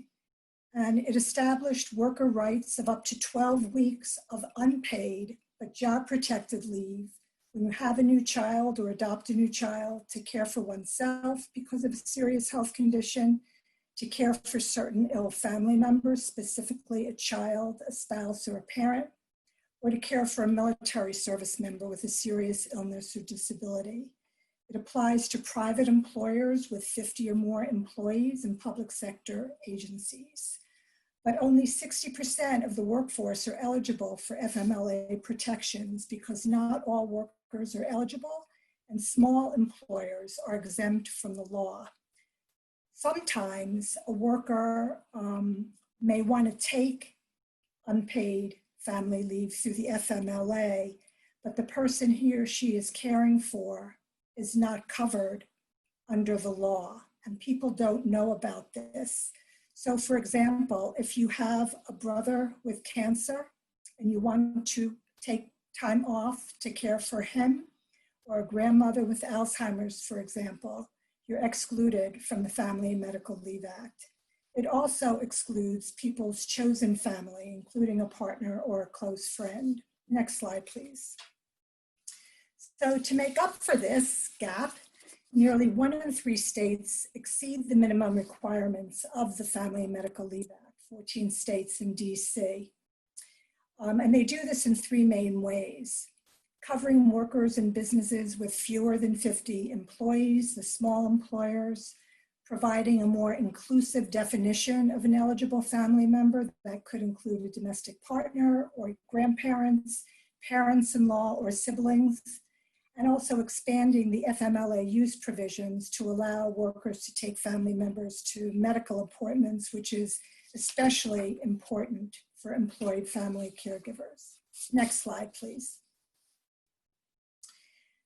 This slide shows the reasons for taking FMLA leave. And contrary to popular belief, workers who take FMLA leave do so to care for their own health issues. Over half of workers that have taken FMLA leave do so because they were ill or sick, followed by a new child, 21%, and then 18% for caregiving leave. The most recent study, the most recent federal study, I should say, of the FMLA showed that about 16% of all eligible workers used the FMLA during the past year. So not a huge percent, really. People only take this leave if they really, really need it to care for someone who needs help. Now, some workers are still unaware of the FMLA 27 years after its enactment, and it's especially workers who are younger, low income, or multicultural who have the least awareness of this federal benefit. And unpaid leave also creates financial hardships for many working families who need a paycheck, and really disincentives for using the FMLA. A 2017 survey found that about half, or 46%, of FMLA workers who needed family leave but didn't take it said that they didn't take the leave because they needed a paycheck. They cited lack of pay as the reason for not using the benefit. Next slide, please. Now, we know in the world that we're living in right now that COVID-19 has clearly raised awareness of the need for access to paid workplace leave policies in the United States. The media really has done a big service, I believe, in raising these issues with many, many really heartbreaking stories. The United States is the only high wealth nation without some guaranteed benefits to paid sick days or paid family leave for all workers. But starting in October of 2020, federal workers will have access to 12 weeks of paid leave following a child's birth or adoption of a child, but it excludes workers that are caring for ill family members. It's just for parental leave. Now, there is a range of research showing that providing workers with access to workplace leave policies can reduce the strain of caregiving, can provide employed family caregivers with greater financial security. As we heard, this is a huge theme from the family caregivers themselves through the RFI, especially low-wage workers. Paid family leave and other leave can reduce older adults' nursing home utilization. We'll come back to that in a moment. It can increase employee retention and help maintain a productive and a healthy workforce. So in 2018, researchers at Syracuse University looked at the effect of California's paid family leave law on nursing home utilization. This was the first study to examine long-term services and supports outcomes associated with paid family leave. It's a really important study. And they found that the use of paid family leave by employed family caregivers in California showed an 11% reduction in older adults' nursing home utilization. So what this means is that by making it financially easier to take time off and the peace of mind to be able to care for someone that you love who's seriously ill at home and in the community really is a win-win for all and really deferred or postponed nursing home utilization. So that was an important finding. The next slide, please. Now, there are 2 new federal laws that address paid time off for some workers due to the pandemic. but big gaps remain. I'm not going to go over all the details in this slide. We're still in process. There may be another federal, it may be legislation from the House that goes to the Senate that deals with some aspects of workplace leave policies.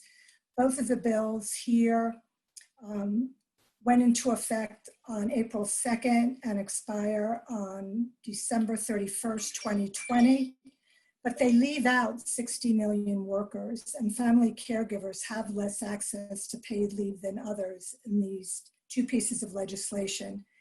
The new laws also create confusing eligibility and again, leave out many who need it. The next slide, please.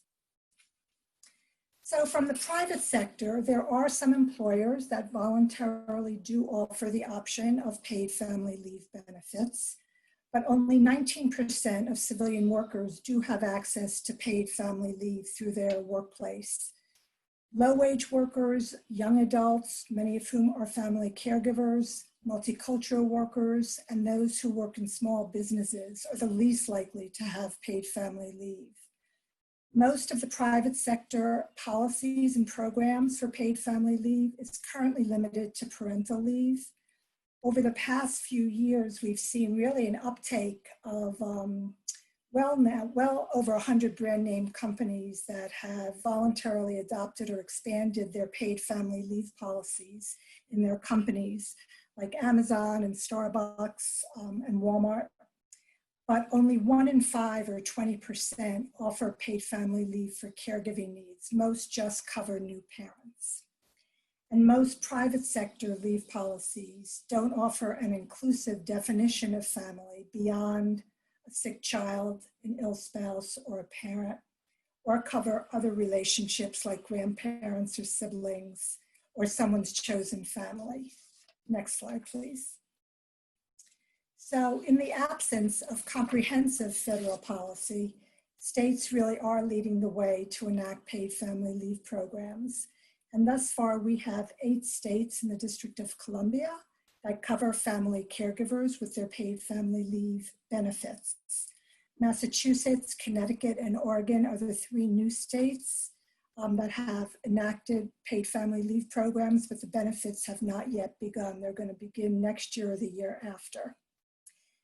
These 8 programs and the District of Columbia differ in terms of their eligibility requirements and all of the factors that I have here on the slide, including the maximum length of paid leave, whether the benefit provides job protection or not, and how the program is funded.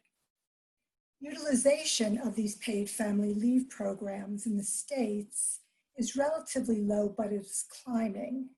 So an analysis of the claims in the states for family care from the first 3 states that enacted paid family leave, California, New Jersey, and Rhode Island, show that in California and New Jersey, it was about 12 to 16% of claims were for family caregiving needs.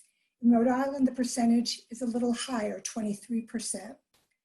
In part, that's probably because at the time that these data were collected, Rhode Island was the only one of these 3 states that has job-protected paid family leave.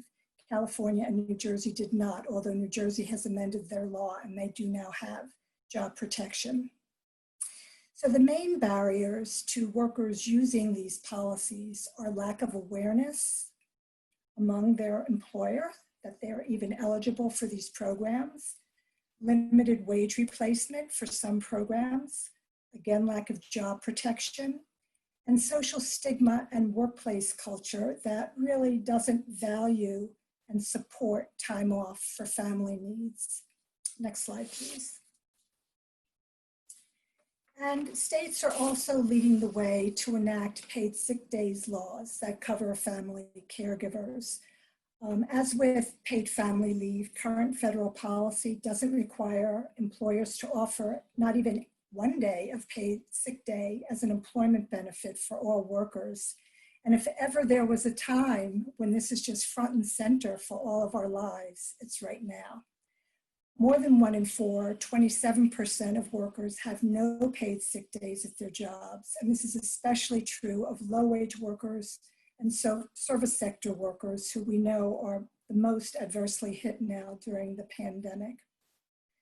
13 states and the District of Columbia do mandate paid sick days, and some states have recently amended, expanded, or passed new laws due to COVID-19.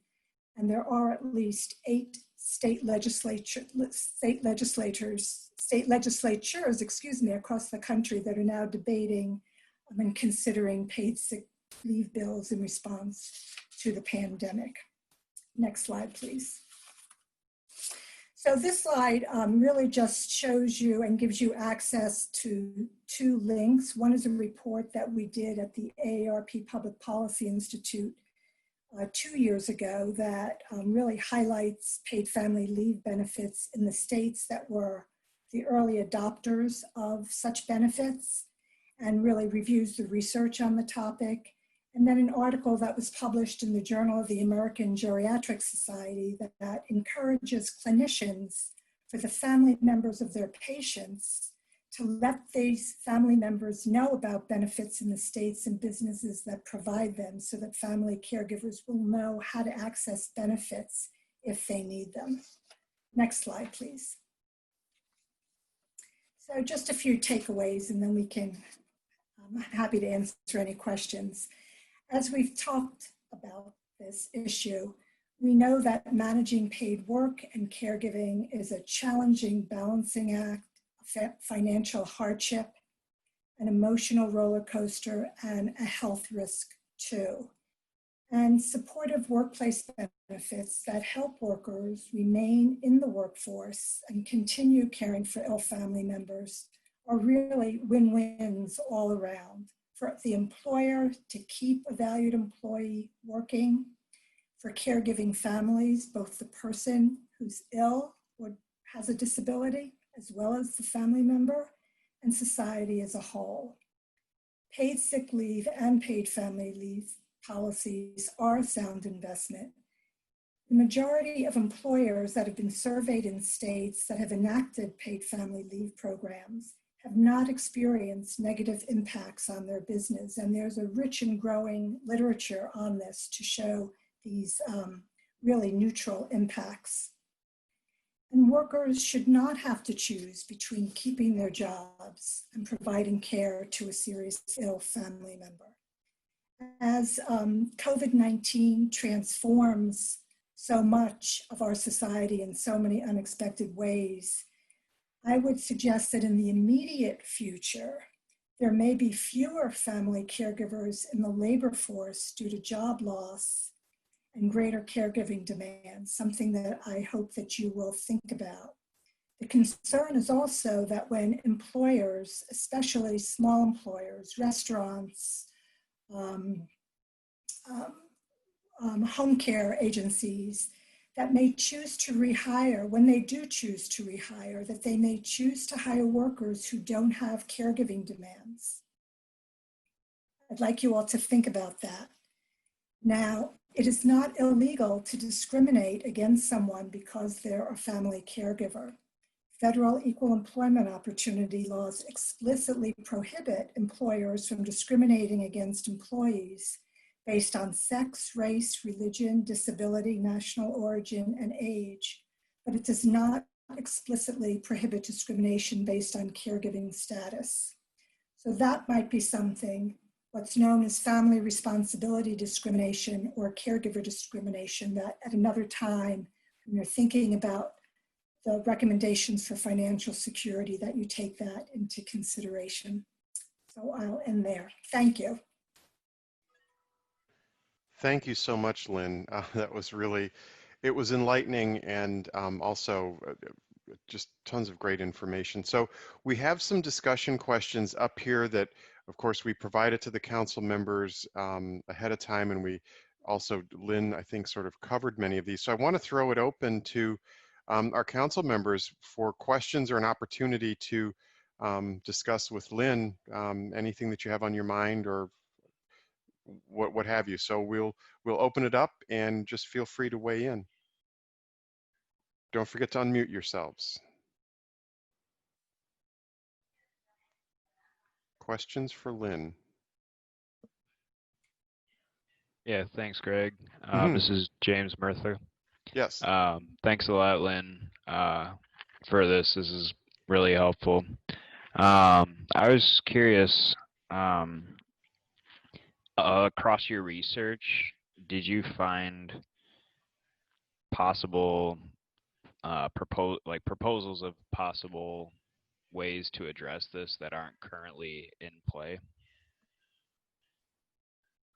In terms of financing?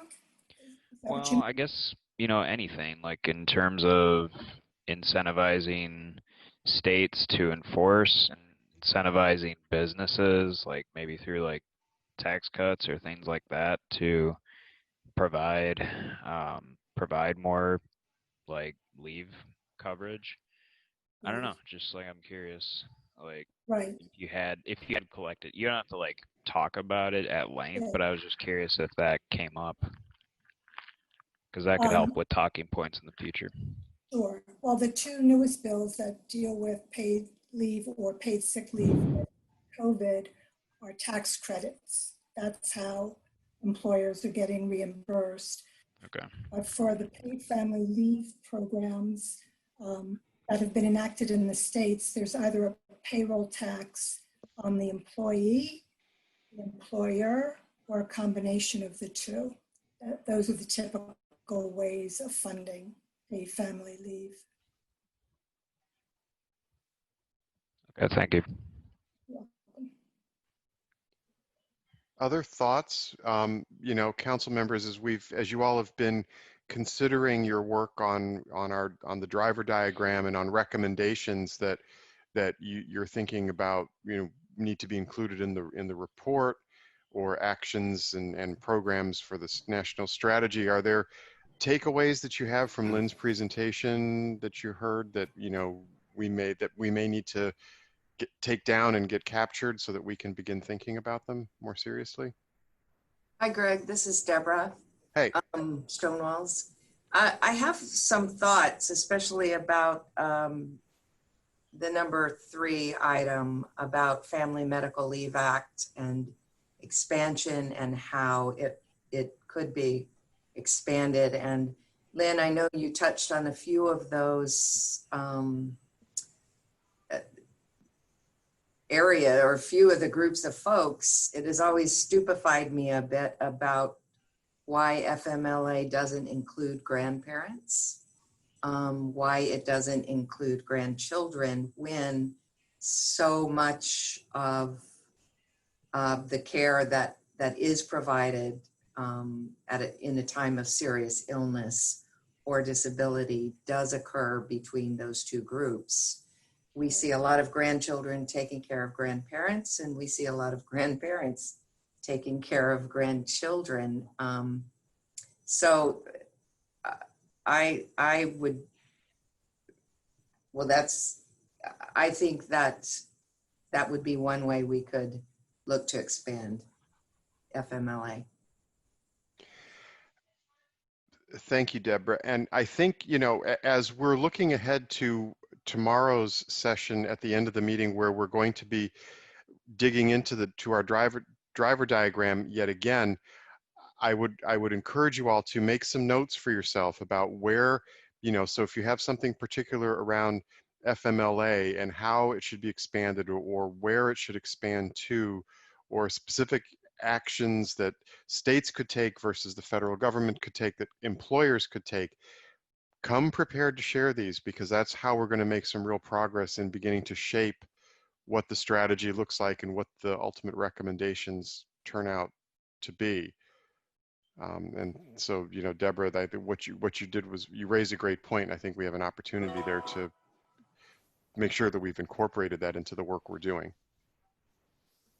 Greg, this is Casey. I'm not sure. Are you able to hear me okay? Yes. Uh-huh. Okay. I've really struggled with my internet connectivity today, so I apologize. I'm keeping my video off, and that seems to at least help me stay connected. I just wanted to raise a couple of points that I think are important for us to think about as we move into tomorrow's work, especially, I really appreciated, Lynn, the points about some states are doing this better than others. And so I just wonder, you know, and I know from my own perspective, I don't see what I don't know that we have things that are necessarily different in operations in Oregon than necessarily other states. And so in terms of FMLA, we have a much better set of structures that we operate from with FMLA than what happens in other states. And so I just think about how can we leverage the strengths that some states have in helping to inform the conversations, the proposals for legislation, things that can happen in other states. So I just wanted to point that out there. And so I just really, really appreciated that perspective in helping me to see, again, that there are some things that Oregon does well. There are other things that Oregon does not do well. So I think just pulling on the strengths of different states is important. And then I also think it's really important that we do touch on the societal views of how people are viewing family and sick leave in relation to COVID-19. There is already so much stigma and negative ideology around family caregiving, around you know, what it means to be a family caregiver. And now there is another layer of stigma coming over people who've tested positive for COVID-19, who have recovered from COVID-19. And so I just think that it's another really important piece that we think about the importance of lifting up family caregivers in the role that they have, and just having that in our sights, that the stigma of what it means to be a caregiver and not having access to necessarily adequate supports or services, and the stigma of what people are facing with having, you know, positive COVID-19 diagnoses, those might amplify what we're seeing in terms of stigma. Very important point. Absolutely. And Casey, I would encourage you, as I said, I think tomorrow as we dive into, you know, looking at where we are with things on that driver diagram, you may want to bring those points back to the discussion to make sure that we get them dropped in there, or, you know, reach out to Wendy and me afterwards to make sure that we have things included so that we don't miss anything. Absolutely. Thank you. Greg, this is Kitty. I just wanted to chime in that that's something that NASHB can bring to the discussion, where we see states and state policies that are very supportive or best practices and represent innovations. We're really well positioned to you know, compile those and share them with other state policymakers who are looking for ways to support caregivers. And so I think that's one way that's really effective for state policymakers to learn from each other. Yeah, exactly. Other questions or thoughts? Yes. Greg, this is Alan. I have a question for Lynne. Lynne, thank you for the great presentation and all the passion and long-term career work that you brought to this issue. So, and thank you for sharing it with us today. And it seems like, you know, you make a very good case for paid leave. I think sometimes, though, we also need to think about who's opposed to this. Who would we be challenged by if we try to move this forward? And what is the rationale or the policies or the financial models? What's the flip side of this that we should be aware of that I think would be important to how we strategically move this forward? Well, I think you raise a good point, because we don't yet have a paid family leave program in the country, so there are some that are not supportive. But the research is fairly clear, and when you talk to employers, even small employers, there is really negligible impact on a company if someone, just even taking paid sick days, and we're only talking about maybe 5 days during the year, separate from the longer paid family leave. Also, there's been more research even beyond our report, the Families Caring for an Aging America report, that other employers are getting engaged now and recognizing that over the next 5 to 10 years, family caregiving across the lifespan is going to become an even more important issue in businesses because people have to go to work and yet they're still providing care for an ill family member or somebody with a disability. So I think as you think about doing some of your focus groups, and I think I heard Pam or Eileen say that you might be doing something with employers.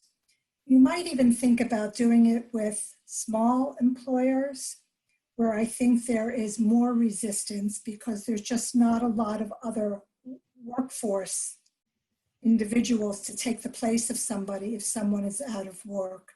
And the other thing to think about with paid family leave is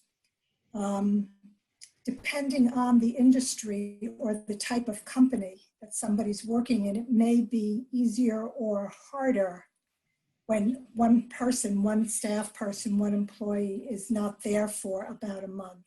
So those are the issues that would be good to be able to break down a little bit more to understand what are the opportunities to make it a win-win for everyone.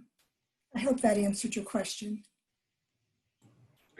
Yes, and can I follow up and maybe if this is getting too specific, please just redirect me. But you did bring up that several states have moved forward with these types of programs. From our perspective of hoping for this advisory council to develop a strategy that we would hope to be a federal or strategy. Can you talk to the issue of what is the best path forward for this topic? Is it a state-by-state path, or is it a federal path, or is it both? Could be both. I think different entities look at it in a different way. At AARP, I'll just speak to AARP and our Public Policy Institute. As many of you know, we produce a long-term services and support state-by-state scorecard every few years. Our newest edition will be coming out in the coming months. Part of a high-performing long-term services and supports system is support for family caregivers. And we point out in these long-term services and support scorecards, if you will, that one way of supporting family caregivers is through the workplace protections. There are other areas, of course, that are equally as important, providing respite care, identifying and assessing a family caregiver's needs. But by putting out these state scorecards, other states see, as Kitty was saying, what other states are doing. And that is one way to influence policy, I believe, at the state level. But I will say, and again, I'm speaking for myself now and not with my organizational hat on, if there was ever a time when it's front and center, the need to allow workers to take some time off to care for an ill family member, part of the culture of care, the United States should step up to the plate. I totally agree, and me. That was me speaking personally. Well, thank you for that personal comment, Lynn. But let me also add in, I think very often we tend to think of caregiving as a long-term event. And we also know, especially I think this crisis has brought up the importance of understanding that sometimes family caregiving is illness or condition based and can be an acute episode in someone's life. For example, providing care as someone is going through chemotherapy or other types of either diseases or surgeries that require care. It is in these times, I think this crisis has brought up the fact that if there is leaving the home and going out and going to a job is potentially threatening to the life of the person you're caring for, especially now, of course, as anyone who is a family member having chemotherapy, their ability to leave and go to work is just dramatically bringing dramatic risk to the family. So I think this is another good example where I think we should be very inclusive of the term family caregiving, with the understanding that sometimes it is for a chronic condition or a caregiving condition that will require care for a long period of time, and sometimes it's duration limited. Excellent point. Thank you. Other thoughts or questions, reactions to Lynne's presentation? I want to make sure everyone... Lynne, this is Joan Weiss. Outstanding presentation. Thanks so much. I have one question. I was wondering if you know if there are lessons learned from other countries that might be able to help move this agenda forward in the States here. Yes, there are some lessons learned. Thank you for that question, Joan. The World Policy Center at UCLA has tracked family leave policies for a number of years. I can send a link to Greg and Wendy on some research. In fact, they've just released a new study looking at different countries' responses to COVID-19 and family leave issues. I'll send that to you. But they've also looked at longer term, just guaranteeing these workplace protections in other countries. So there are some lessons learned. And I'll share that link with both of them and they can provide that to you. Thanks so much. Mm-hmm. Great, thank you, Lynne. Sure. Other thoughts or questions? Otherwise, we'll move into a wrap up for today. I realize it can be surprisingly tiresome to just sit in one spot and look at a screen for 3 hours, and so I thank everybody for their attention, and to all of the presenters that we had today. Are there any other final comments or questions on anything that we have covered for today from anybody? This Carol Zernial. I just think, I think there have been several people that have talked about bold action. And I think the opportunity that COVID affords us is to take some bold action. There are intergenerational movements for what the social contract will be going forward. There's a dissatisfaction with a state-by-state approach as opposed to a federal approach. And I think looking across generations and taking the opportunity for bold action is actually maybe better now than it might have been if we'll put that lens on and take advantage of what families are experiencing right now.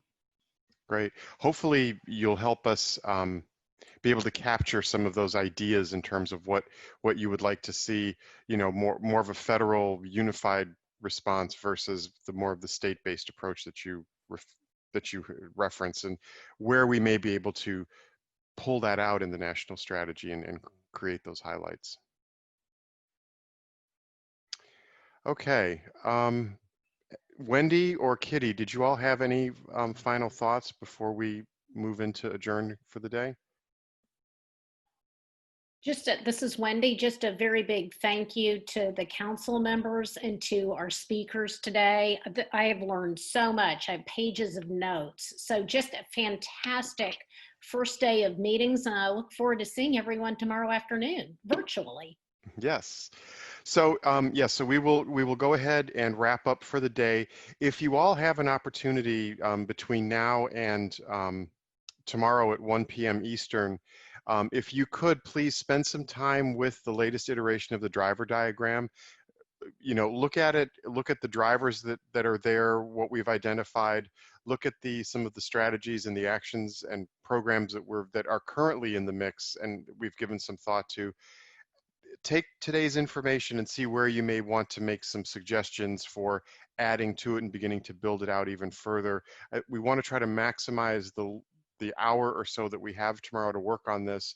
But then we also are very excited about hearing two other very, critical presentations, that of respite, which we know now from the RFI was like the #1 need and concern for family caregivers. And then we're also going to delve into some data and research, because that's another critical area where we need to have some really key insights in order to build out our, our strategy a little bit further. So spend some time with the driver diagram, come back with, I'll challenge everybody to come back with no less than 3 places where you want to add something or modify something or to build it out. And let's see if we can make some real progress tomorrow. So with that, we will wrap up, and I will say have a great night, and we will see you tomorrow.